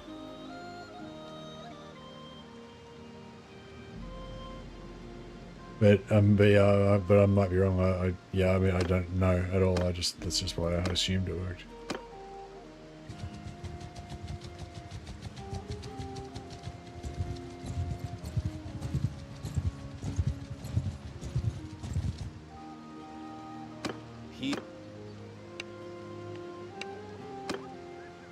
They're selling prisoners? How about I buy a horse for 1,000 gold? And I'll give him like, I don't know, 30, I'll give him 40,000 gold.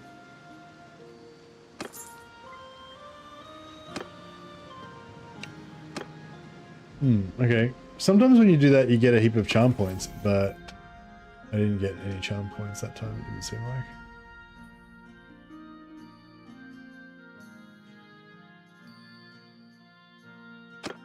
Maybe I did, but it just wasn't enough to make a difference.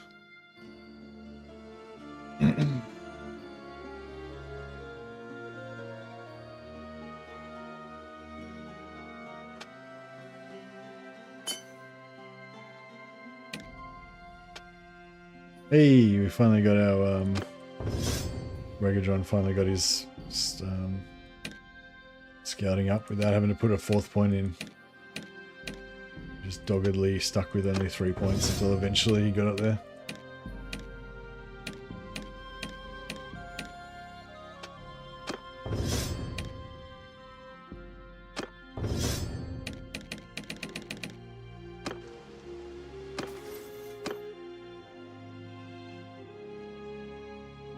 Yeah, duration scales with poem and writing. We'll get that up. So now we're going to have really long duration.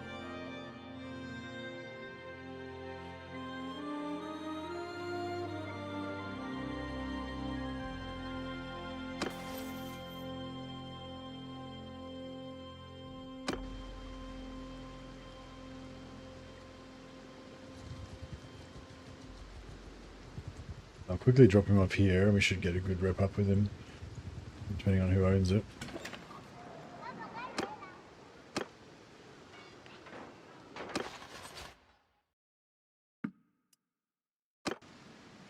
Fuck.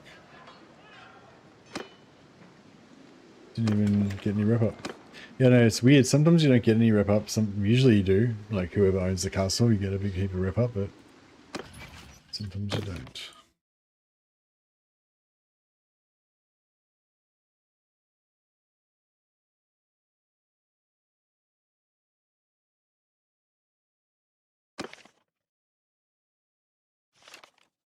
$62, yeah.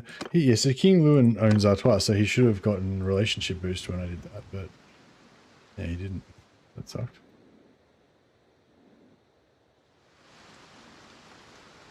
Alright, I'm gonna go take Castle Arras while they take that.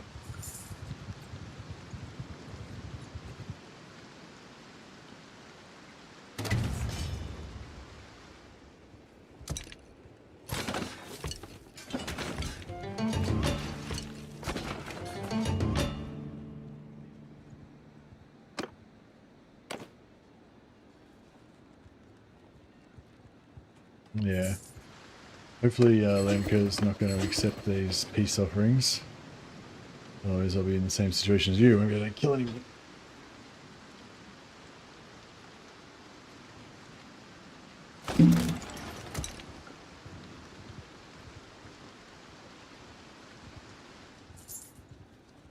I wouldn't play cricket because I hate cricket. I'd have a go, even though I don't know how to play rugby, I'd have a go at rugby because that'd be sick fun. Just running around, smashing into people and shit. Just dumping people in their heads. I guess that would suck because you get injured straight away. And then it wouldn't be fun anymore.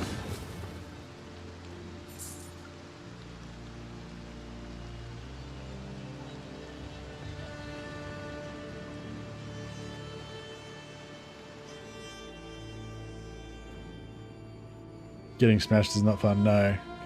Now, I mean, I don't mind getting hit, but like, getting like, you know, getting dumped upside down on your shoulder and just feeling a crunch and then knowing that you're going to be fucked for the next 3 months.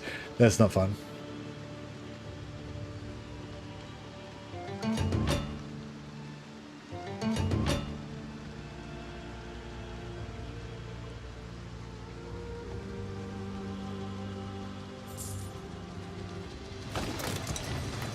Oh.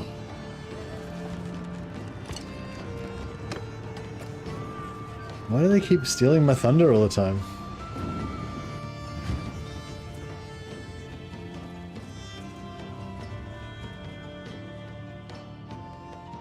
Follow your soul. Whoa.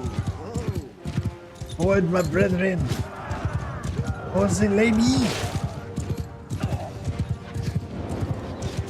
Oh, what? They've got fucking, they've got bridges and shit. Where's the ladders at? Oh, okay, I'm going over there.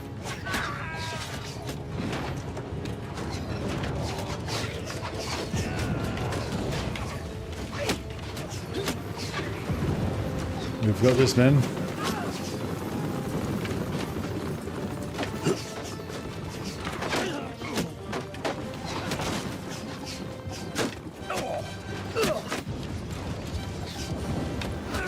What's that guy climbing down? Get back up there, okay?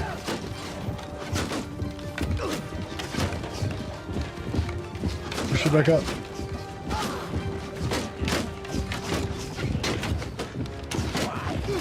Alright, here we go.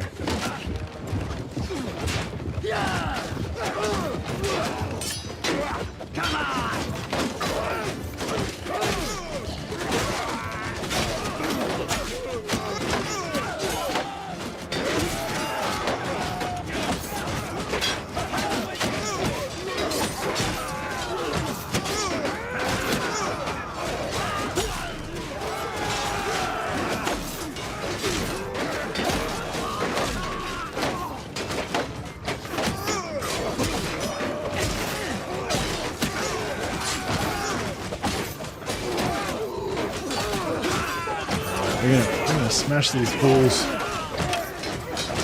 with their silly red jumpsuits.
Crush them.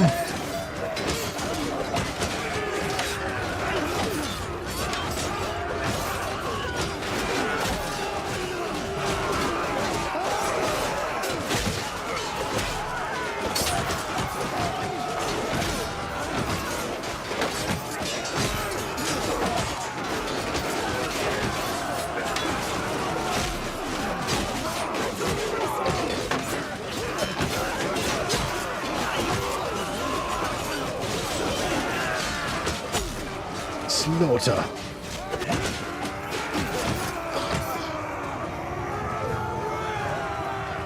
Giant feather duster. It's a flaming glaive. All my guys are, all my holy knights are emanating flames out of their weapons. Oh, that was Raga. Raga John the Ghoul Slayer. I recognize him by his armor.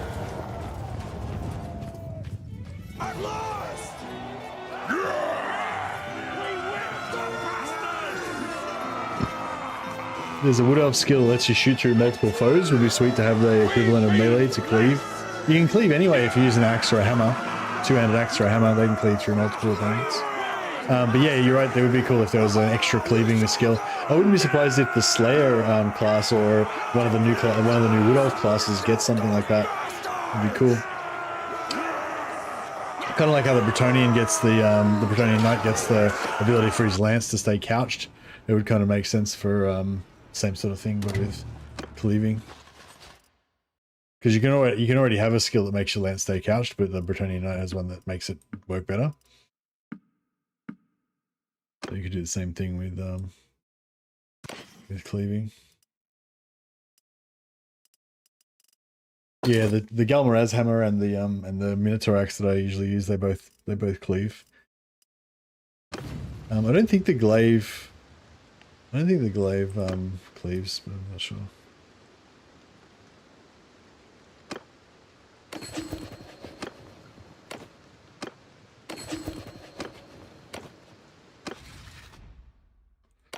Owner of Larret. I don't want it.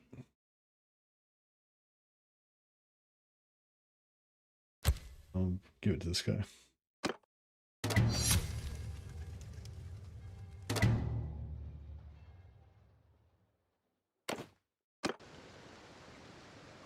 Yeah, pikes probably pretty good if you... Well, pikes are good if you've got a formation of pikemen with you. But in this game, I don't know if... Yeah.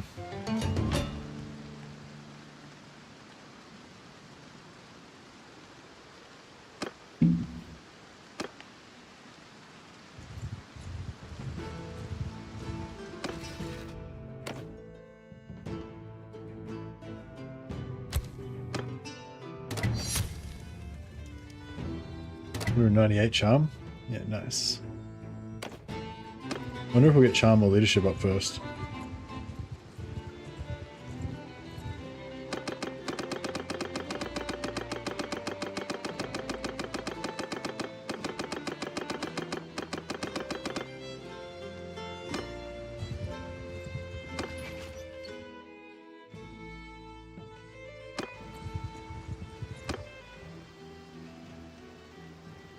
Man, I wish we could get him back. I wonder if, oh, maybe when he takes enough casualties, if he gets down below like 20 or something, maybe he'll like try and leave so that he can go and regenerate his numbers or some such. Oh yeah, let's go take Sigma's helm.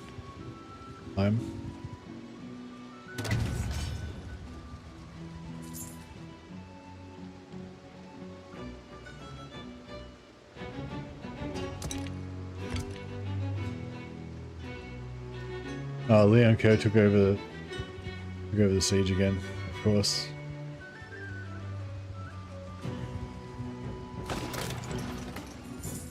What a dick.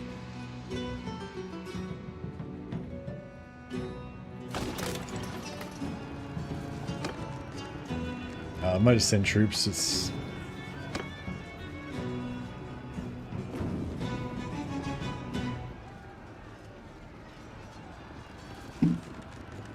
I don't know, I mean, all of the different polearms were kind of designed for specific purposes, you know, I guess. Yeah, I think pikes, I think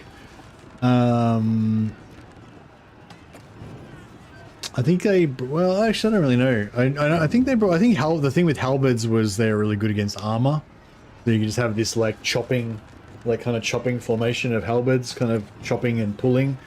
And oh yeah, hooking, hook, kind of chop and hook as well, and that kind of combination of chopping and hooking meant you could just kind of chop down people and pull them out of formation and have 10 of your mates all chop the guy, and you know, that kind of thing kind of worked well. I'm not sure where the pikes would work as well. Maybe not as well against full heavy armor. But yeah, I don't know. But there was pikes before halberds, and then there was pikes again after halberds. So I'm not really sure, you know. Yeah, I don't know. I guess there was pikes first, but then there was heavy armor. So then they brought in halberds, but then there was guns.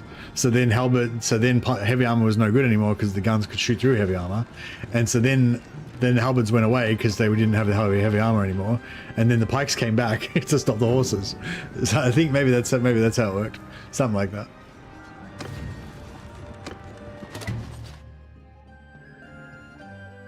But yeah, if you existed in the time of like lots of heavy armed infantry and armsmen with good heavy armor, then maybe that would be a good time when halberds would be better than pikes. But maybe pikes would be better if you're in a different time or a different situation.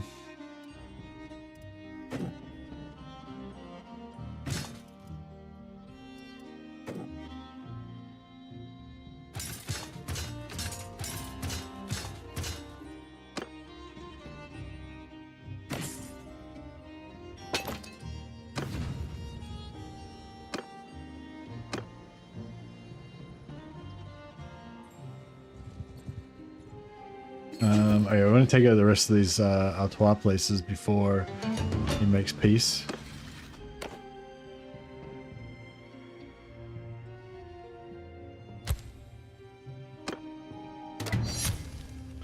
Nice, more charm points.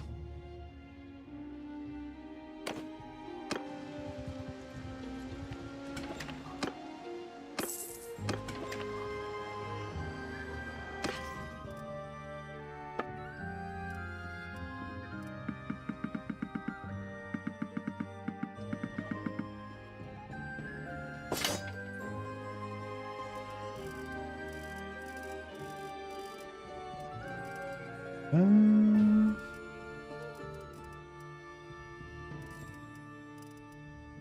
35,000, hey? What can we get back for that?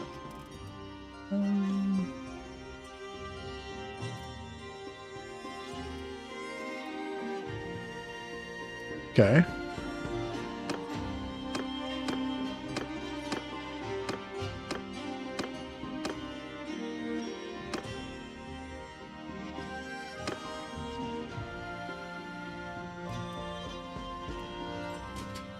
Oh yeah, sweet. I don't think we had anyone else with that one. But that's pretty cool. It's gonna be a unique vibe.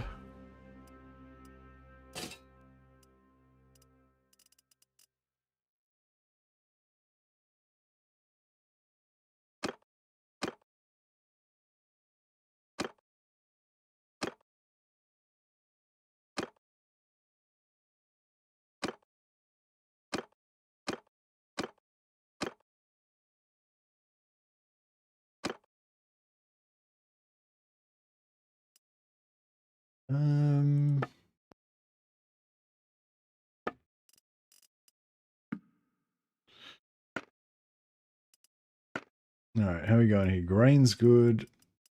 Fish. Cheese. Meat's fine. Grapes.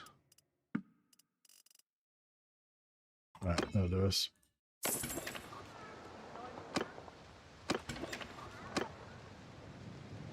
All right, let's go and try and knock out some more of these.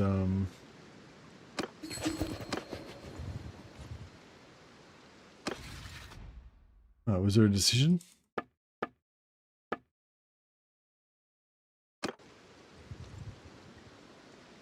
All right, let's go for Castle Rochard.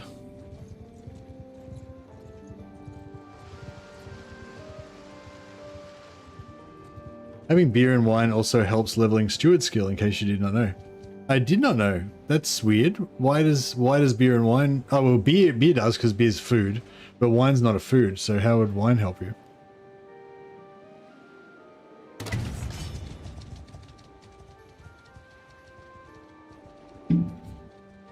Yeah, I know. Are you sure? Because I think beer has the tag of being food, but wine doesn't. So I don't think wine helps. Like it doesn't. Like if you have, see how it's got food variety 3. If I get wine, it won't go up to 4. I won't change it. But yeah, but I know about beer for sure. Quick answer. That's suggesting that there was a question, but there was no question. Oh, you asked your own question.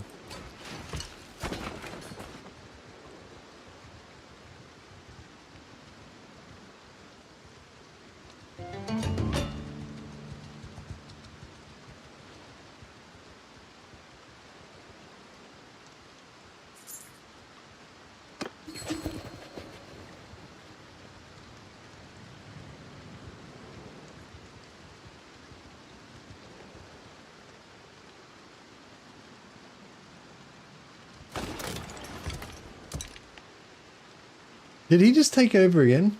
What the fuck? Okay, I'm gonna go and siege my own shit. I'm over here. I'm doing this. You guys deal with that.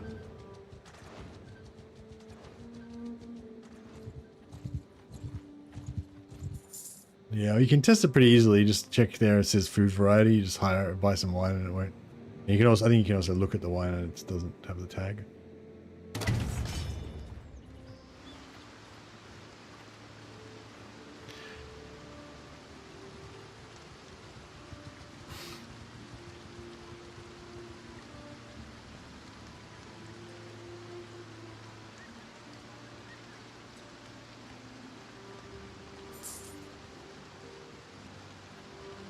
But yeah, it's like, I don't know.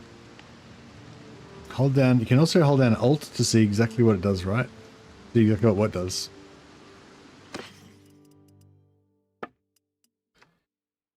No, Alt doesn't do anything. But you see when you look at cheese, how it says, see how it says food? So as this hog, it doesn't, it's not food. And this fish, it is food. This wood, not food. You know. No, just mouse over it. Alt doesn't do anything. You can hold down Alt when you're looking at like castles and stuff to see a breakdown of things like that.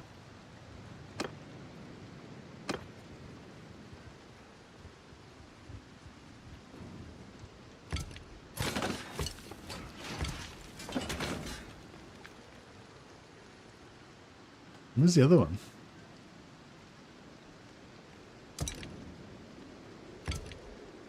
Ah, there.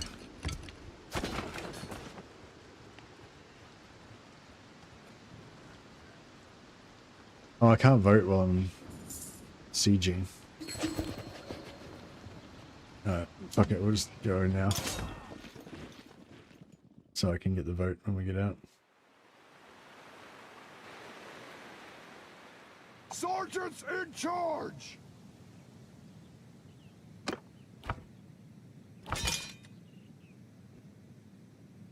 Troops, charge! Forward, my knights! Where's the, shit.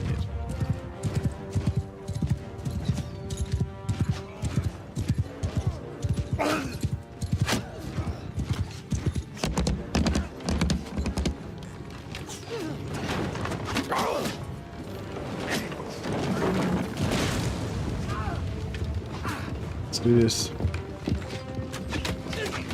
Get more guys on here, don't let them push me off. God damn you. Fuck you. Hey, nice, we did it.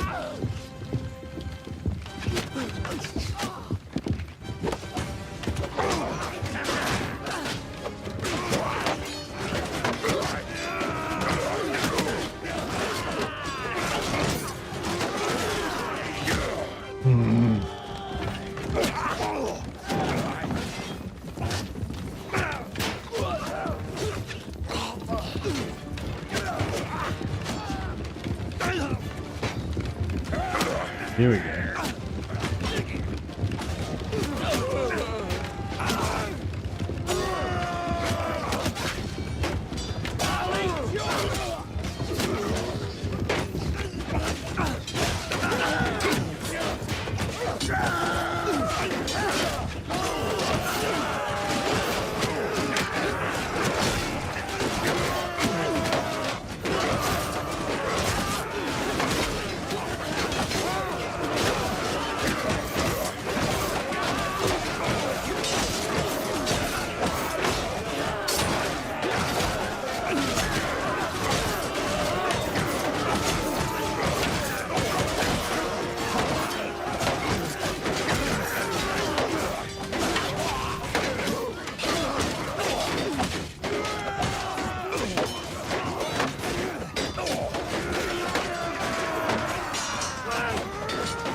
There's Ragga. Yeah, this helmet thing's working well. At least I can recognize Ragga at least because he's in the black Lucian armor with the white crosses on his shoulders there. Oh, this is somebody here as well, I think.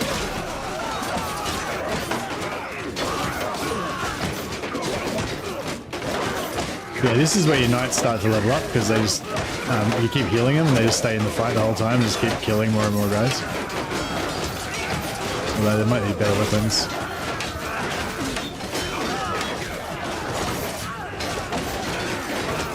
In this situation, a short sword and a shield would be good, yeah. Or a short axe and a shield. Actually, yeah, short sword is probably better. Actually, stabby stab.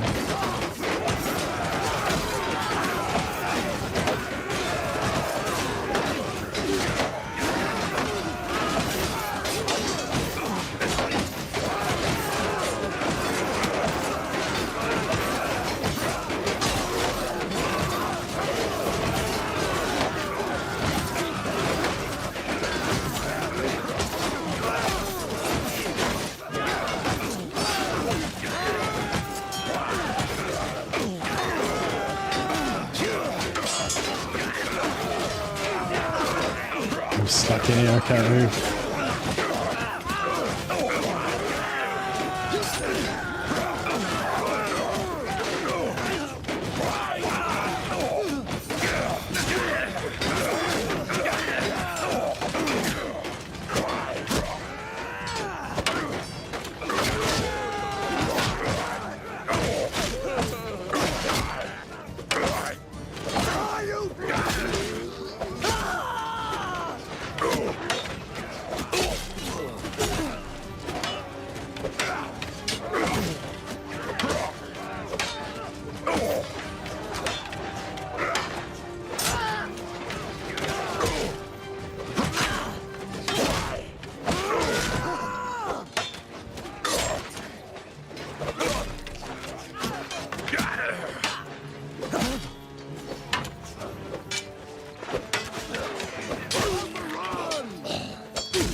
Getting there. Guy's got a few arrows sticking out of me. Shit. Oh shit. Oh shit.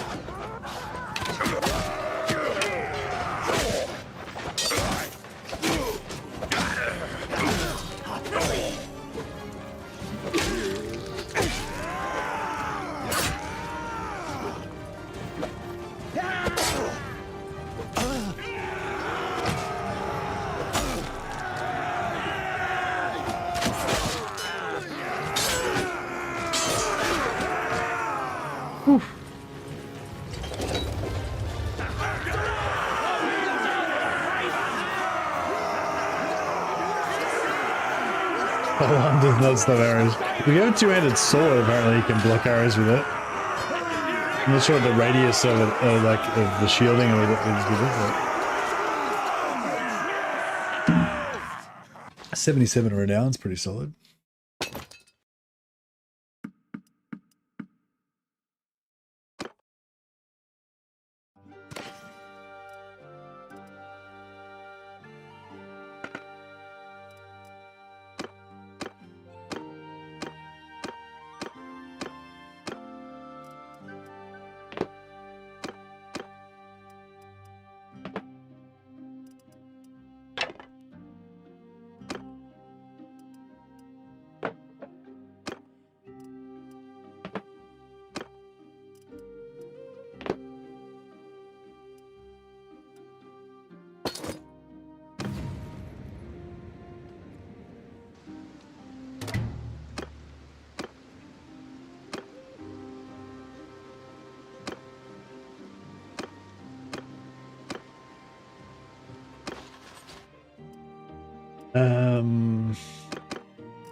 Donuts prisoners. All right, so I think we've wiped out our enemies pretty much. They don't have any territory left.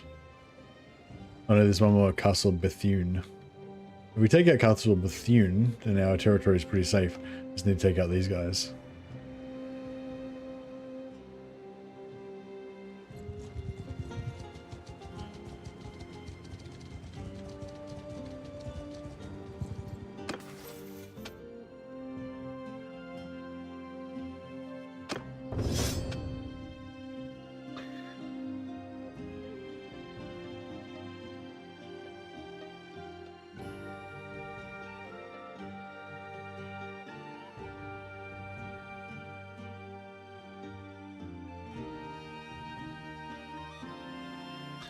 Don't care about either of those things, really.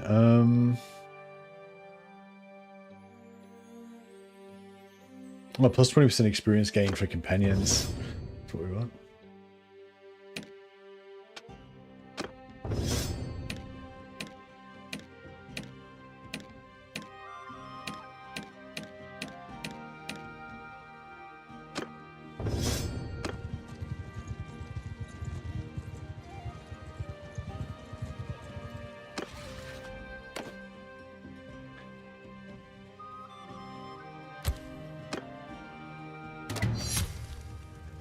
Nice.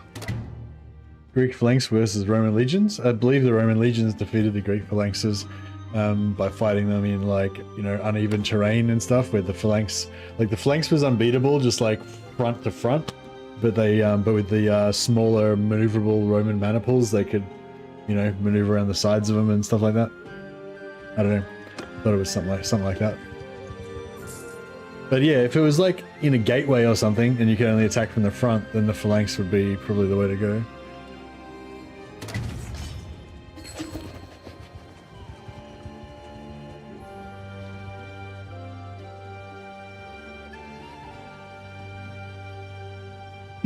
It's pretty cool how the ancient Greeks developed the phalanx to, I guess, like fight off raiders and stuff that would come after their farms. And the raiders would just be like, you know, barbarians fighting in like random formations or whatever, and the Greek farmers would, you know, each farmer would have his own helmet and shield and spear and stuff, and they'd get into their phalanx and have their fights. And then I guess they'd come up against other phalanxes as well, and it's Greek tribes versus Greek tribes, and just like whoever breaks first.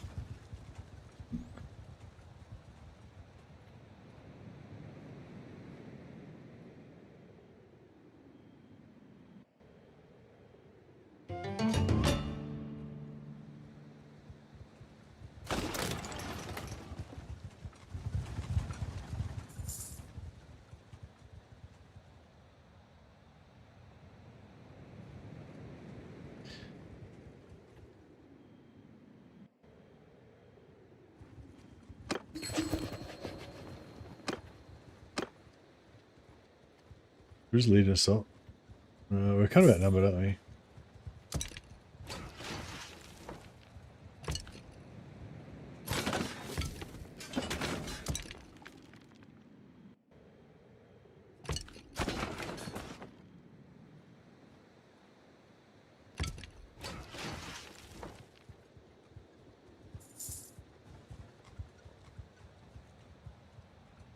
Small gaps would form and Roman cohorts could heal off and attack these gaps.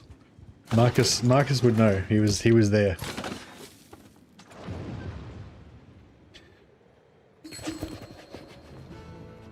Fuck off. Oh, actually, it's not too bad because this last settlement they've got is pretty far away.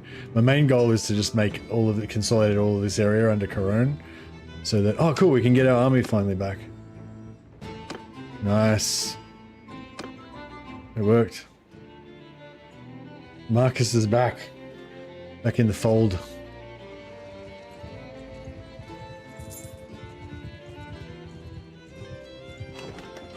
We've got to recruit a shit ton of troops. Might head home actually so we can get like 20 of those Lionheart bros.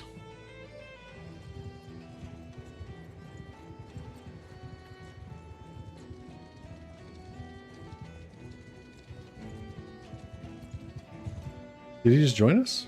Yeah, he did.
Does it sound weird that I'm more hyped for Dowie and Greenskin than boats?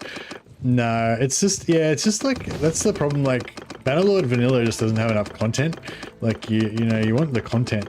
That's one of the things why Total War is so great. Like Warhammer's so great because there's just so much content. It's just so filled in. You know, it's like what's so good. It's pretty much like what's so good about Warhammer Fantasy in general. It's just there's so much lore and so many characters and. Whereas Bannerlord just doesn't, like Bannerlord Vanilla just doesn't kind of have enough stuff in it, I feel.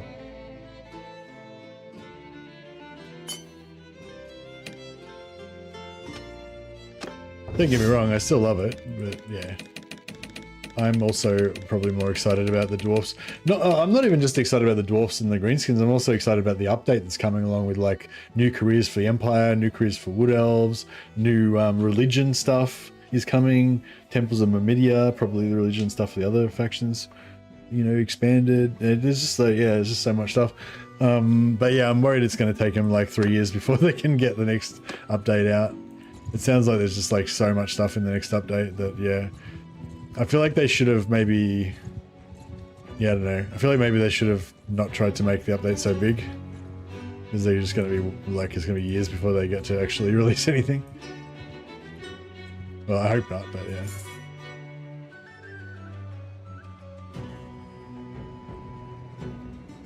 Alright, we'll head home quickly. We probably need to start a new construction, as well, because all that stuff's probably finished. We need some more money as well. Army's pretty expensive. Oh, we could go and farm Chaos Warriors.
So lobby shit.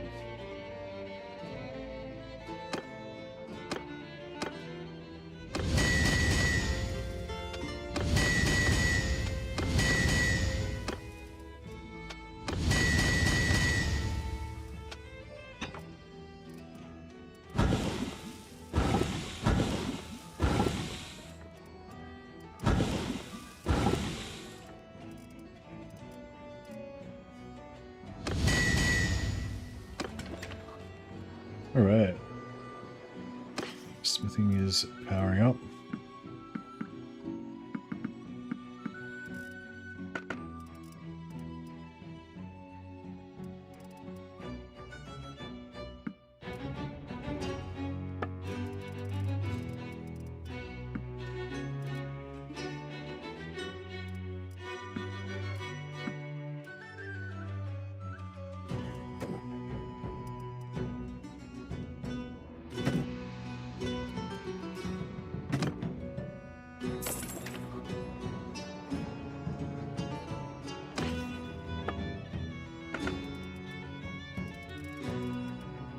Alrighty.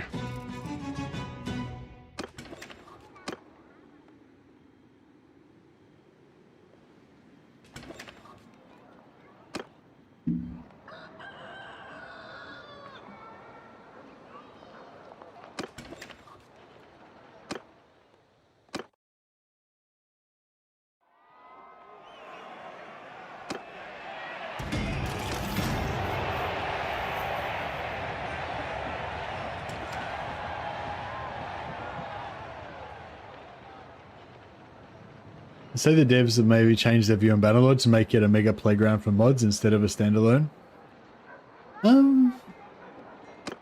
Yeah, I don't know. I mean, I think they just can't really, yeah, I don't know if they did it on purpose or they just kind of accepted that that's the way it is, but I don't, yeah, it seems like they don't really have much choice. They just can't produce content fast enough.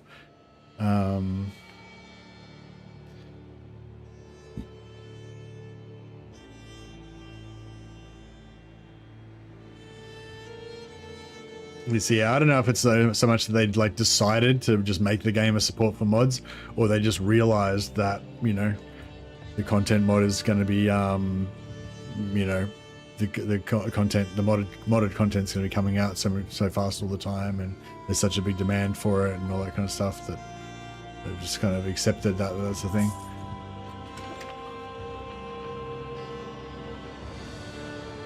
But I don't know. I guess I would characterize it less like, they're, to shut down mods is stupid. What do you mean shut down mods? No one shuts down mods.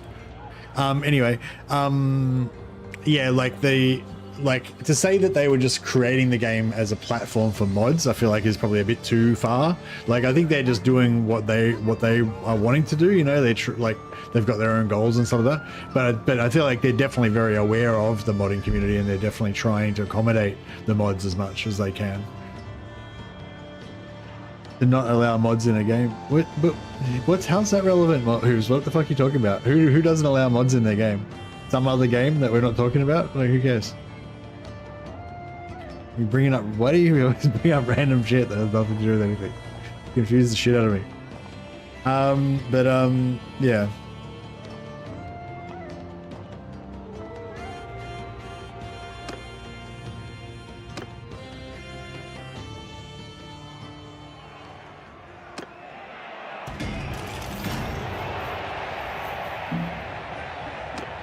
But yeah, no, I certainly think that they're definitely aware of mods and they're trying to support the mods.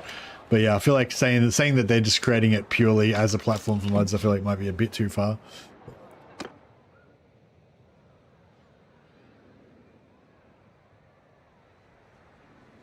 What the fuck are you talking about, Hooves?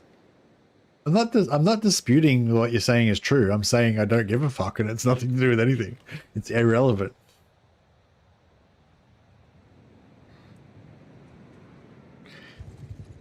You're like just a fake news machine. You're just overwhelmed with just random irrelevant stuff.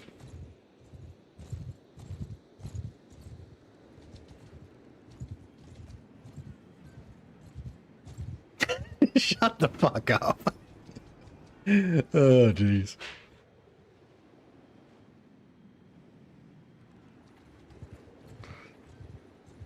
Oh dear, you are good value, Hooves. I gotta admit.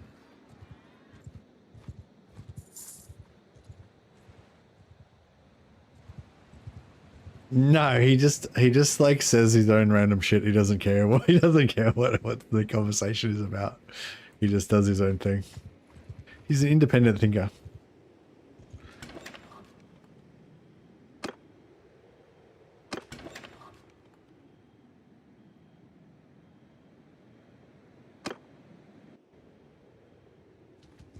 You want to mod your missus? Huzzah!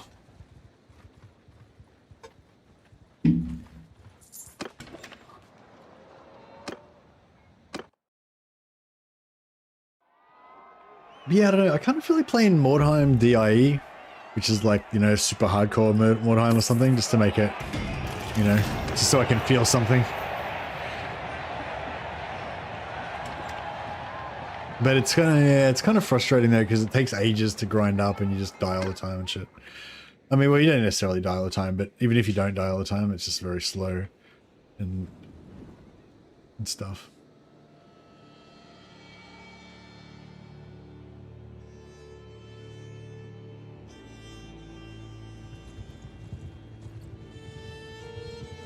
Oh, I forgot to hire the Knights of the Lion while I was there. We've had another like 15, 20 nights. Damn.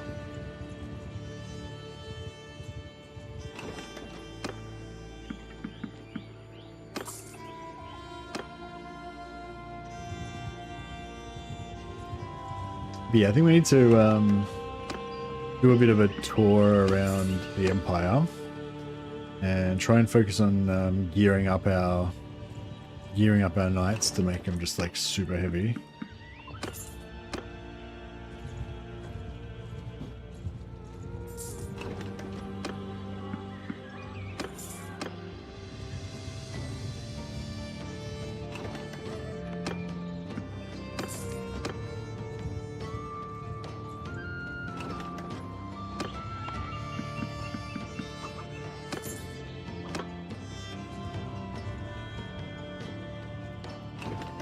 How did the Wood Elf run go?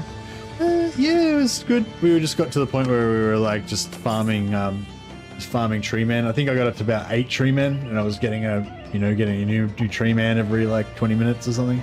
But yeah, I got to the point. The problem I had was that I could go and conquer stuff, but if I went and conquered stuff, it would slow down the rate at which I got tree men, and and tree men are sick.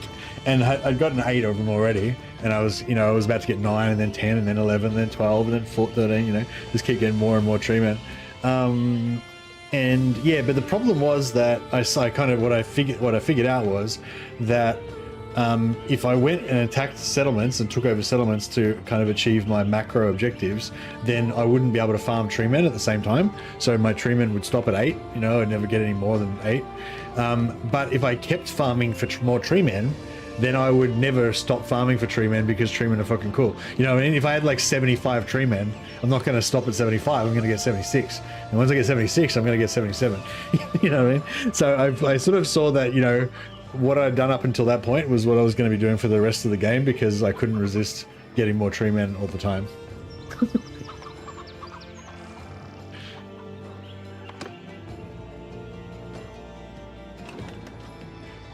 But yeah, it was cool. Tree men were cool. I got to see my tree men smashing people, and that was pretty fun.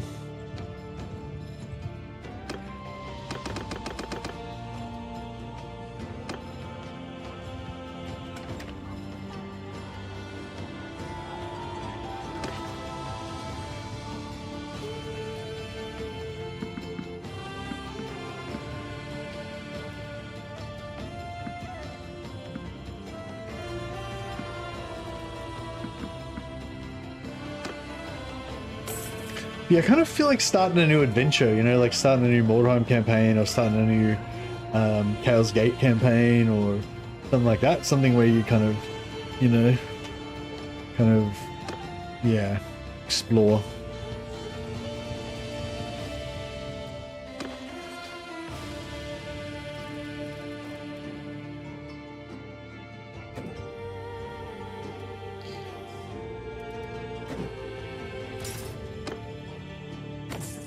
Excuse me.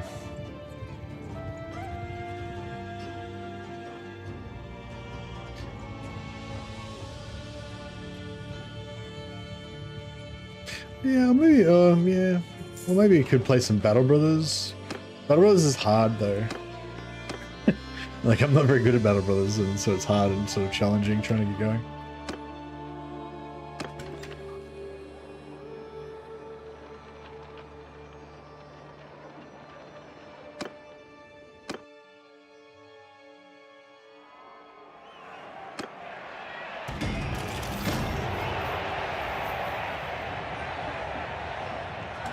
Chaos Gate's always a good challenge. Yeah, Chaos Gate's good, though. I always kind of keep restarting all the time, so I'm getting a little bit bored of like the first act, you know.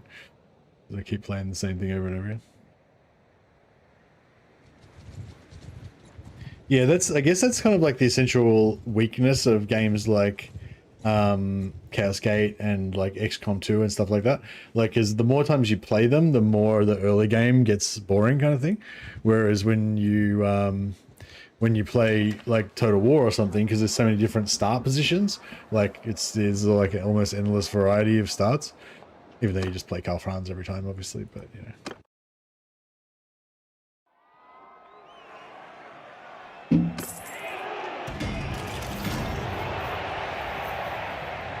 It's the Drusho Drake Slayer.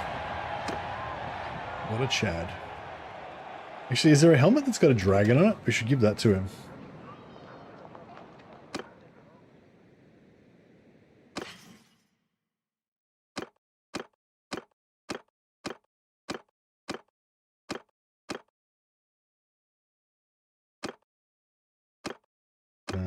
I thought there was a dragon helmet. Maybe it's only a unique one that one of the lords has got. Alright, let's go and smash this,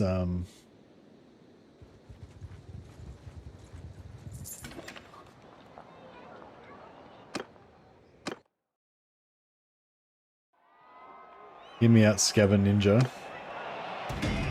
Is he in a Mordheim campaign, or...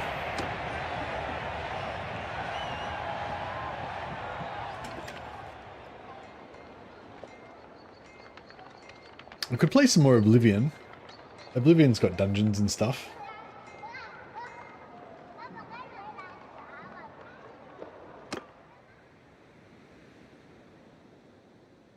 Yeah, I started some Oblivion the other day. That was kind of fun. The only problem with Oblivion is it doesn't have a squad. I love my little squads.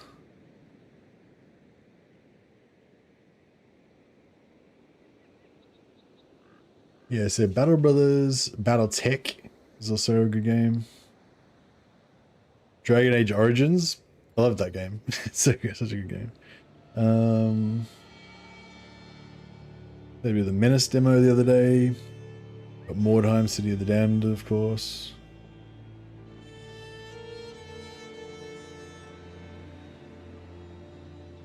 Yeah, I had a little, when I got sick ages ago. I was sick for like 2 weeks or something. And I got into Titan Quest again. Oh yeah, how's Titan Quest going?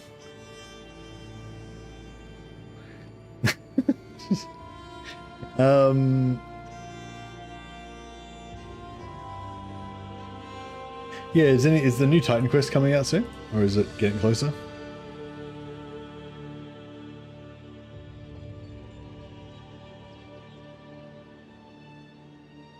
Oh, is it already out?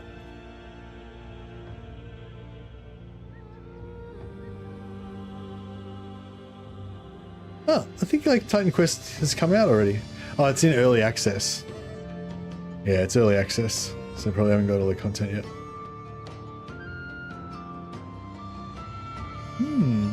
Yeah, Titan Quest, if you haven't heard of Titan Quest, it's kind of like Diablo, except for it's like a Greek themed. So you're kind of like a... kind of like a Spartan badass.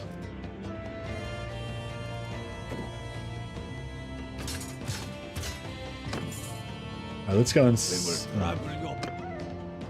Alright, take these guys out. On my command!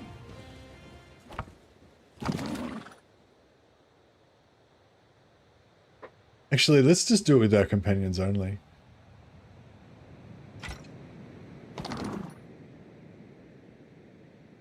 Everyone, move!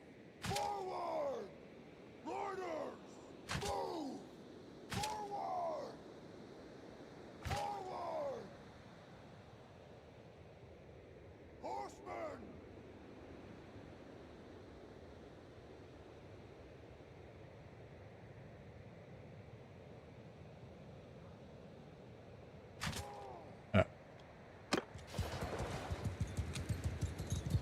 Chevaleroux, height them on Dismount! Turn them on! Move! Let's just bring our posse in.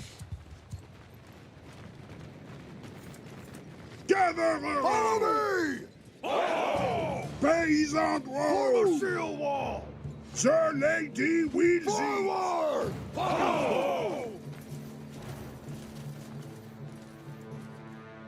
Alright, this is my squad. Rally to On my me! flank!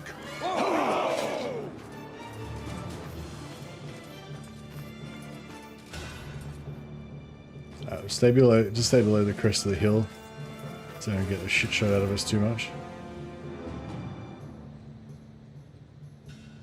See if we can take out the entire army with just our companions. Probably get wrecked, but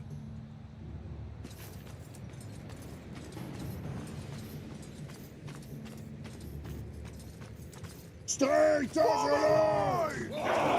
Wait, Sir King!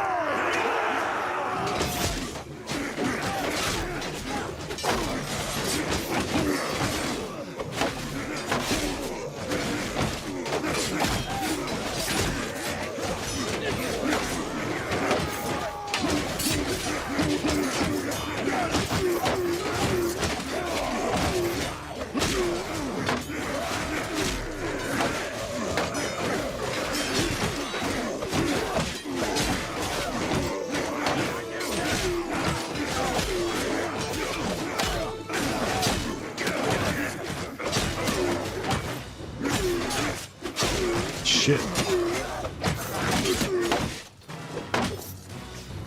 I think we're winning. Kill them all! Oh, we took out their infantry anyway.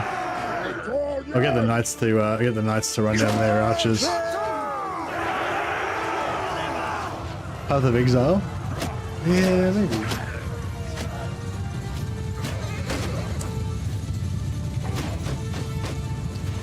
Yeah, no, Path of Exile always feels like you have to do too much like study before you can play. Because the way that all the abilities compound and everything, it's very like maths based game, like Path of Exile, you know. So you could like, you know, you can kind of go through the skill tree just in a sort of, I don't know, logical way that feels right at the time or whatever. But if you did it a slightly different way, you would be doing like 100 times as much damage, like literally. Yeah, so it's like, I don't know, the way that it kind of feels like, yeah, I don't know.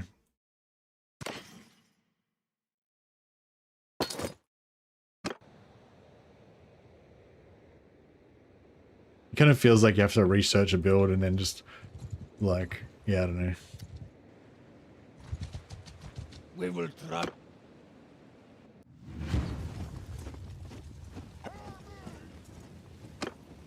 But yeah, I mean, that's not why I don't want to play it right now. I just don't feel like playing it right now. But that's sort of like just my thought I have about Path of Exile. I played a lot of Path of Exile in the past. I really like the devs, the Kiwi devs of Path of Exile are really cool, I think. And I think they've got a good gaming, you know, unless they've changed. I thought they had a good general philosophy of how they run their game and stuff. But yeah.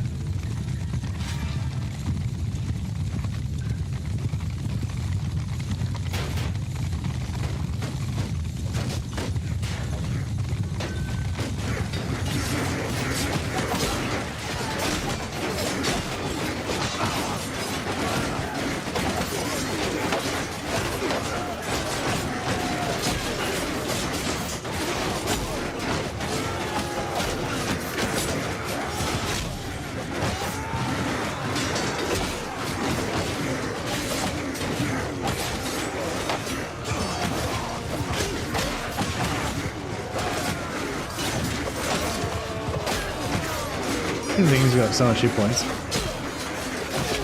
There we go. Boom. Got hit him about 5 times.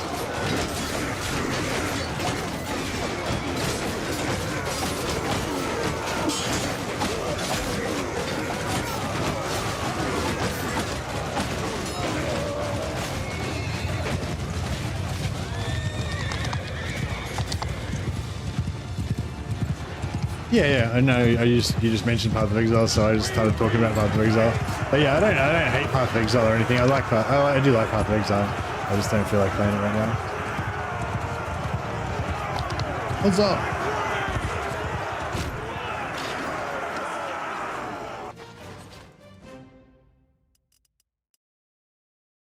Yeah, it's hard to find stuff that's better than Bannerlord. Like Bannerlord's just like such a great game. Like it just needs more content. Basically, that's the thing. It's just like the basic concept of it, like being able to ride around with your soldiers and lead them into battle and upgrade them and get companions and level them up, and you know, it's got like everything that you want. Basically, it just needs more. Just needs more. You know, more of it.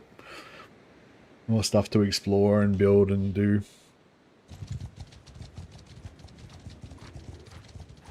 We will try.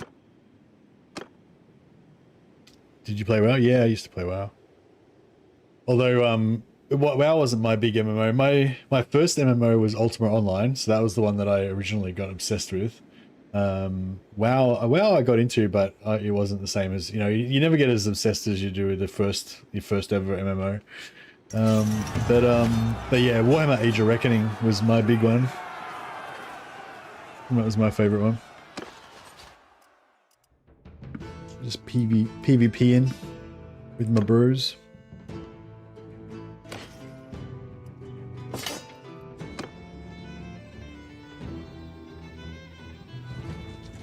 We will trouble you.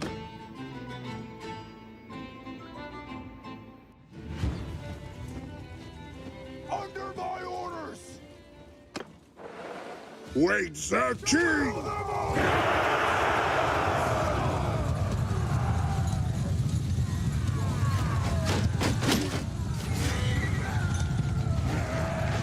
Yeah, it's like, this is pretty cool, right? You know what I mean? Like, no other game is going to be as cool as this. That's the thing, like, Battle Brothers is cool, but it's like, it's not cool like this is cool.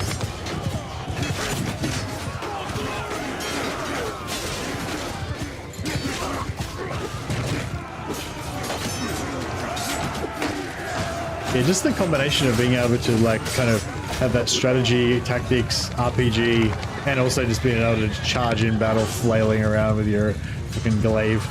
It's like, it's got it all.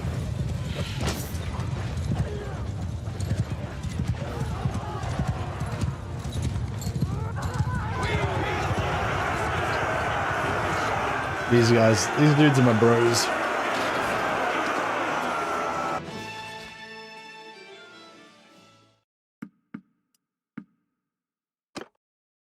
I don't like FPS games.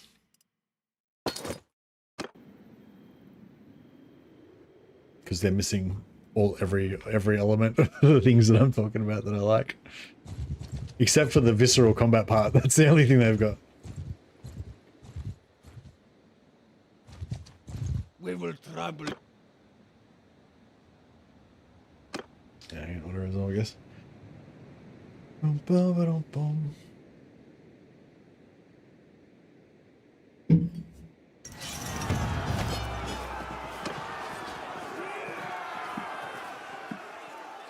Tactics matter in netball as well. Another thing I don't give a fuck about.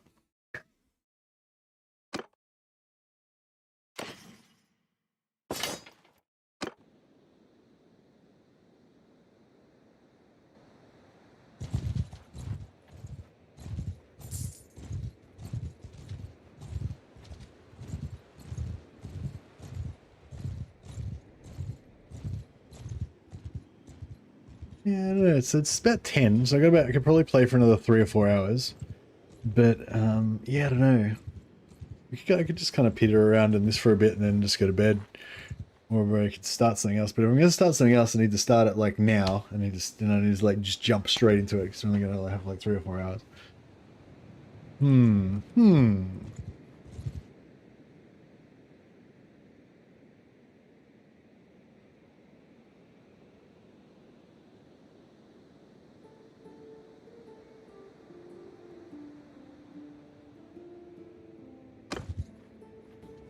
Maybe jump into some Battle Brothers, I guess.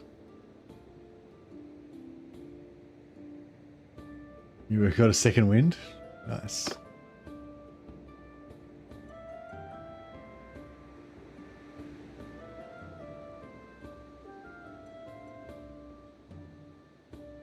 don't know if I'm going to play Battle Brothers. I'm not sure if I want to play Lone Wolf or like cultists or peasants.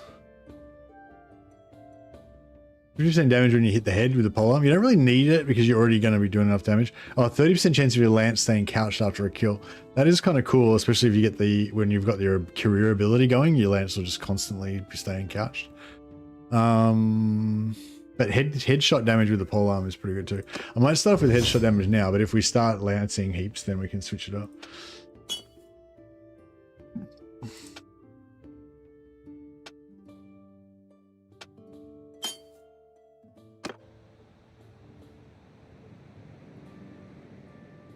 I watched you play Menace and thought to myself I would have loved it if they made Battle Brothers 2, but that's just my preference. No, me too, man, me too. Yeah, I didn't think Menace was much fun, really. It's still pretty early days, but yeah, like, I don't know. Yeah, like, it just wasn't, it didn't seem as much fun as Battle Brothers. Stay with Battle, it's more entertaining. Alright. Your wish is my command. Yeah, I don't know. I kind of want to check out Battle Brothers because I think there was a new little update or something, but I know I never actually checked it out yet.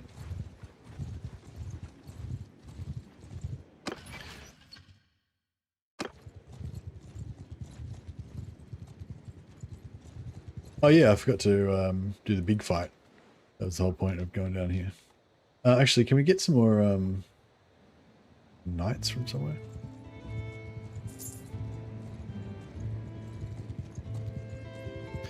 Baldur's Gate 3 is good, yeah.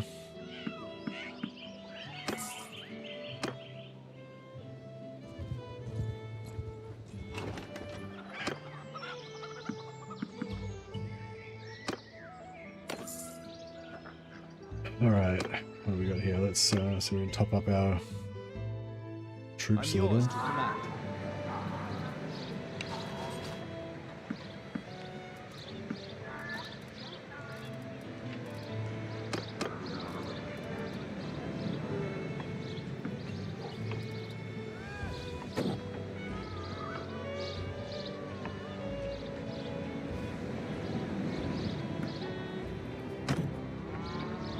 So that's Vincent.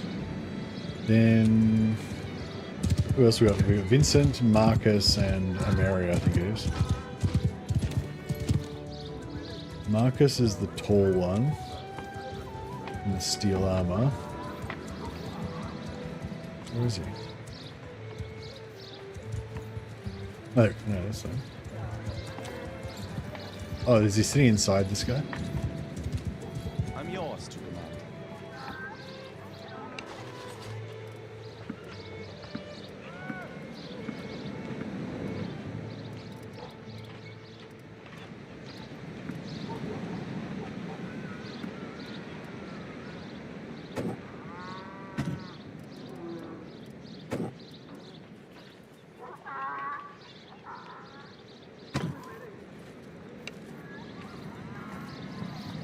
I'm yours to command.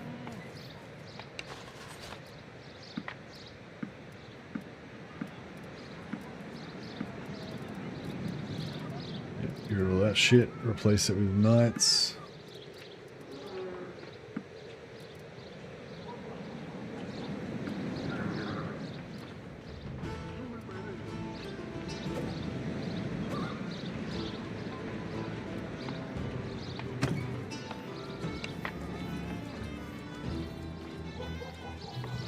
I like non-linear games as well.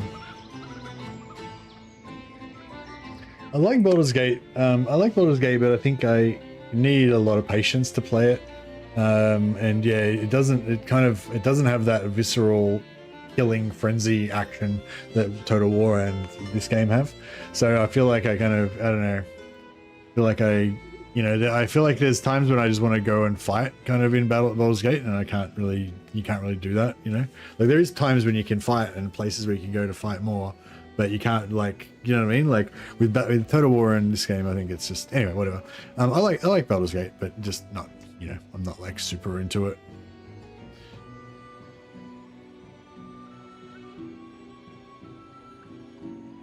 Not exactly my thing. That's bullshit that I don't like the game. I feel like I'm pretty well qualified to answer as to whether I like the game or not.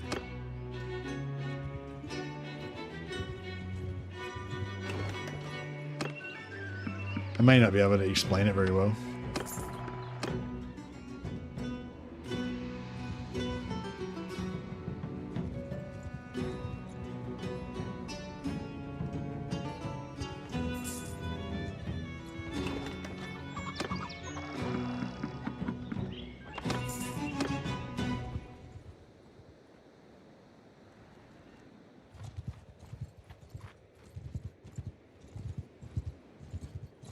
The customer is always right in matters of taste.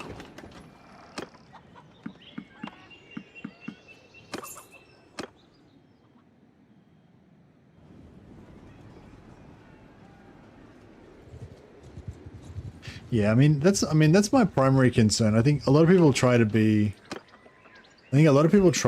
really even-handed and stuff and kind of answer on behalf of everybody or whatever. Like I don't know. I'm not. That's not really my area of strength. I'm not really good at being objective. I tend to try to focus just on really understanding what I like and why I like it, and talking about that with you guys, so that you can, you know, I guess both understand why I like it, and if you also like it for the exact same reason, then we can, you know, share that camaraderie about that. But if we don't, then we can, you know, get a bit of understanding about why each other like things, you know, differently and stuff like that. And yeah, I guess that's kind of my interest in things. But yeah, I'm not really, I mean, I do acknowledge things that have like objective value and quality levels and stuff like that, but it isn't really an interest particularly of mine, you know what I mean? Like it could be the best fucking game in the world, but if it isn't like the exact type of game that I like, then I just don't give a shit, you know? It's irrelevant to me. I'm not really like, yeah. I don't know. That makes sense. I'm pretty selfish, I guess, in that way. I think that's why I don't do reviews and stuff. Like, a lot of people do, a lot of the bigger creators especially do reviews, because I think that's like a thing that people want from creators. Like they want, you know, it's like, you know, certain, you know, like a, you know, random person or whatever, then they've got other shit going on in their life. They don't have time to concentrate every waking moment on games. So they kind of rely on, you know, content creators to, I'm broke. They rely on content creators to, you know about it so they can tell them about it. But yeah, but that's not my area. I'm not good at that shit.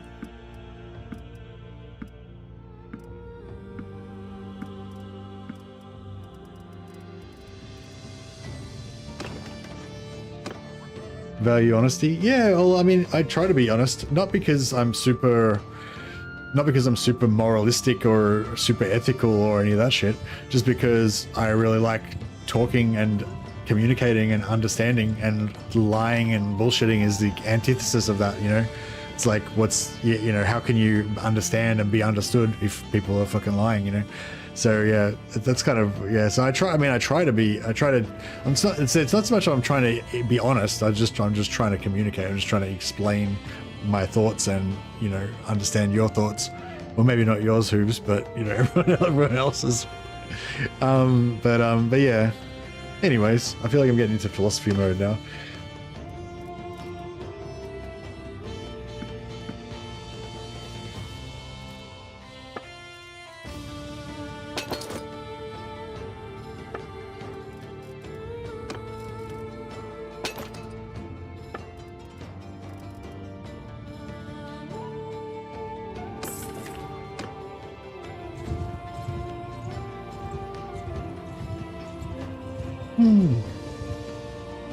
But yeah, I really want to play Battle Brothers, but like I want that Battle Brothers thing of collecting your dudes and having this motley band of dudes, but I just wish that the combat and stuff was in the game was like better. Apart from that, yeah, I wish they made a Battle Brothers 2. That would have been really cool. Hopefully they will make a Battle Brothers 2 after Menace.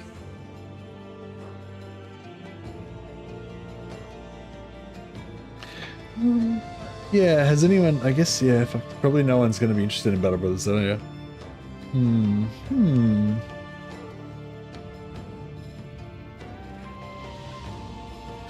Vampires are the opposite with the souls. Yeah.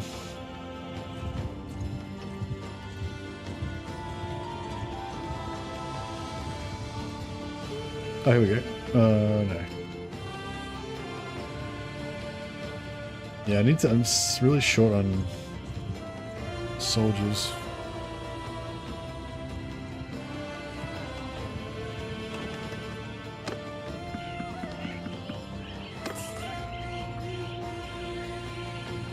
I'm always interested in Battle Brothers. They had an update with the new bosses. Maybe that's a goal. Yeah, I'm so far away from that though. You know what I mean? Like, I'd never remotely get close to any of the bosses. Is there any new content for like, you know, the start of the game when you're fighting bandits and stuff? Because that's the area that I'm going to be focusing on.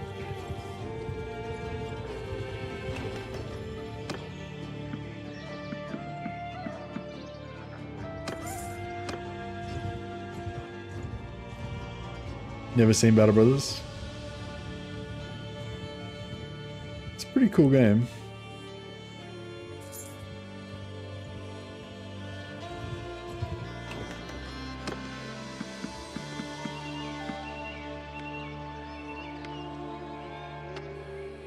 If you're into mods, then there would be quite some content for Battle Brothers.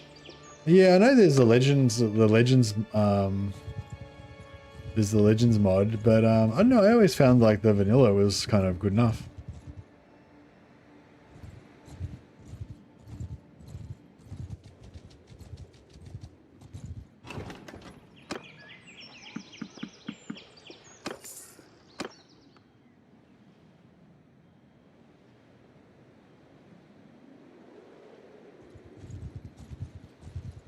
But yeah, I mean, I'm not into mods. I'm running a couple of mods right now, but I'm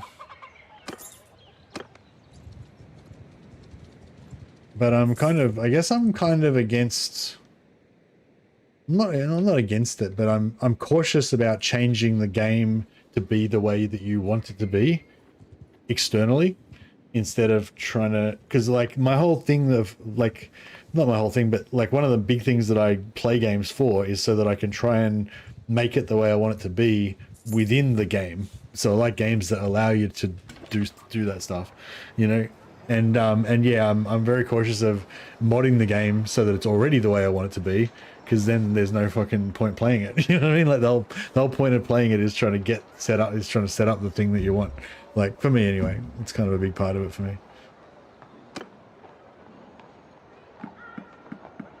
Oh yeah.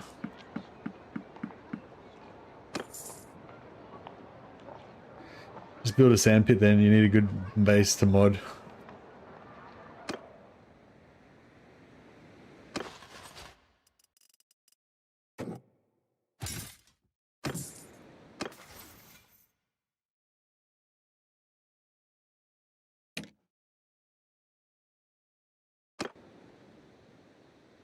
All right, we could have a look at Battle Brothers. I'm not sure if I even got it installed.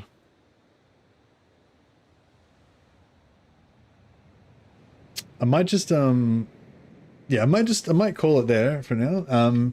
But I might boot up Battle Brothers and just have a look and see if anything you know, piques my interest. Even if I don't play tonight, maybe we can play, you know, another time. But I'll have a look and see if there's something if anything pops out at me that makes me want to start a campaign.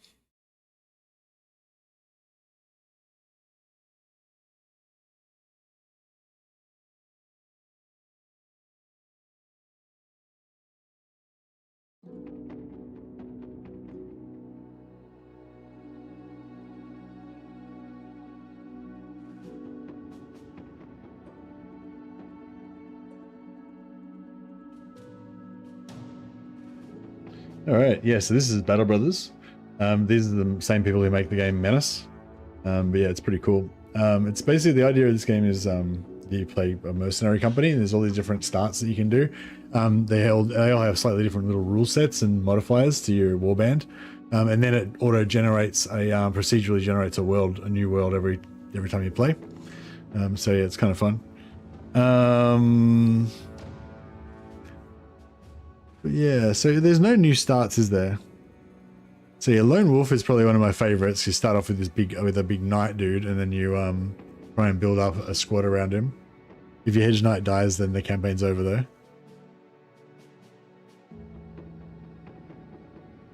Davkol Cultist is one that I really like as well, because it's got a really strong theme that you're like evil cultists and stuff. But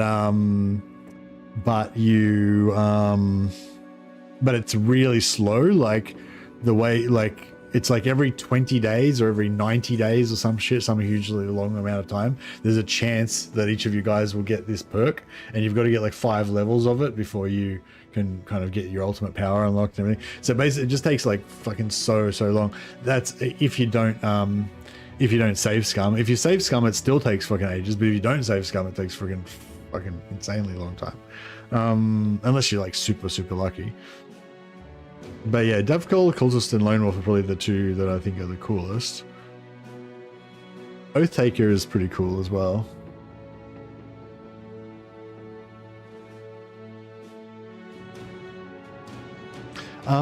Actually, Deserters is an interesting one as well.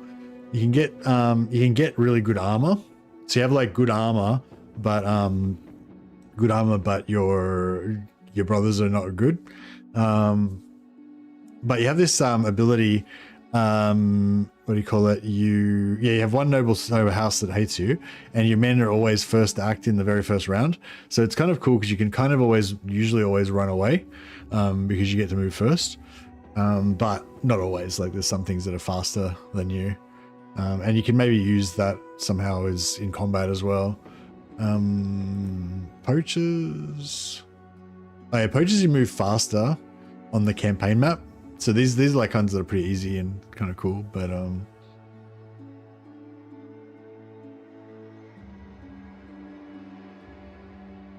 yeah, I don't know. Yeah, it could maybe start a little campaign. Let me just take a screenshot of this.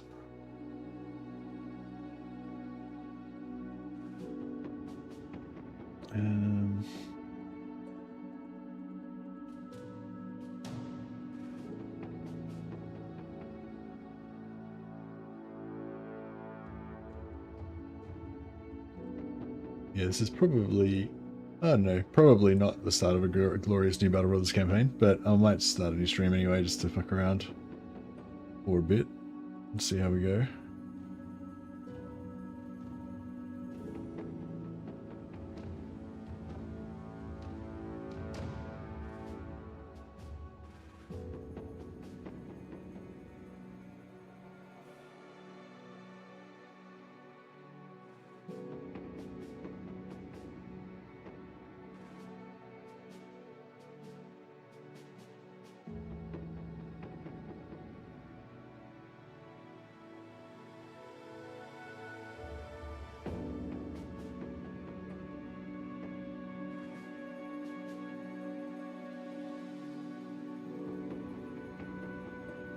Yeah, so if anyone's got any like storylines that we can that you can inspire me with, now's the time to drop it on me.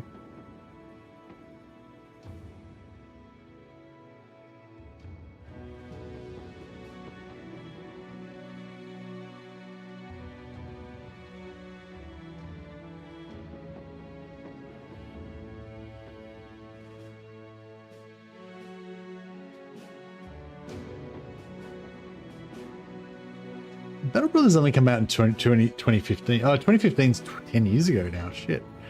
I didn't even, wow, that's, yeah.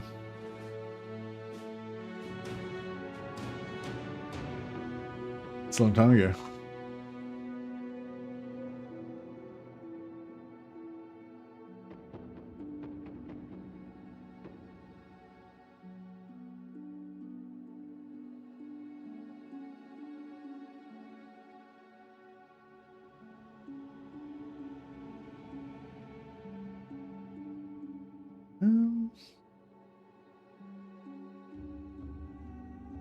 Yeah, I'm just gonna pop over to a new stream.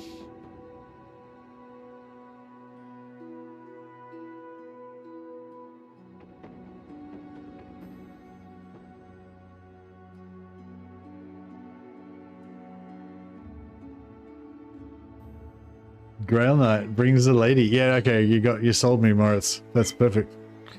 Yeah, I will go either Oath Takers or Lone Wolf. Maybe we'll go Lone Wolf, so we can have like a super Grail Knight.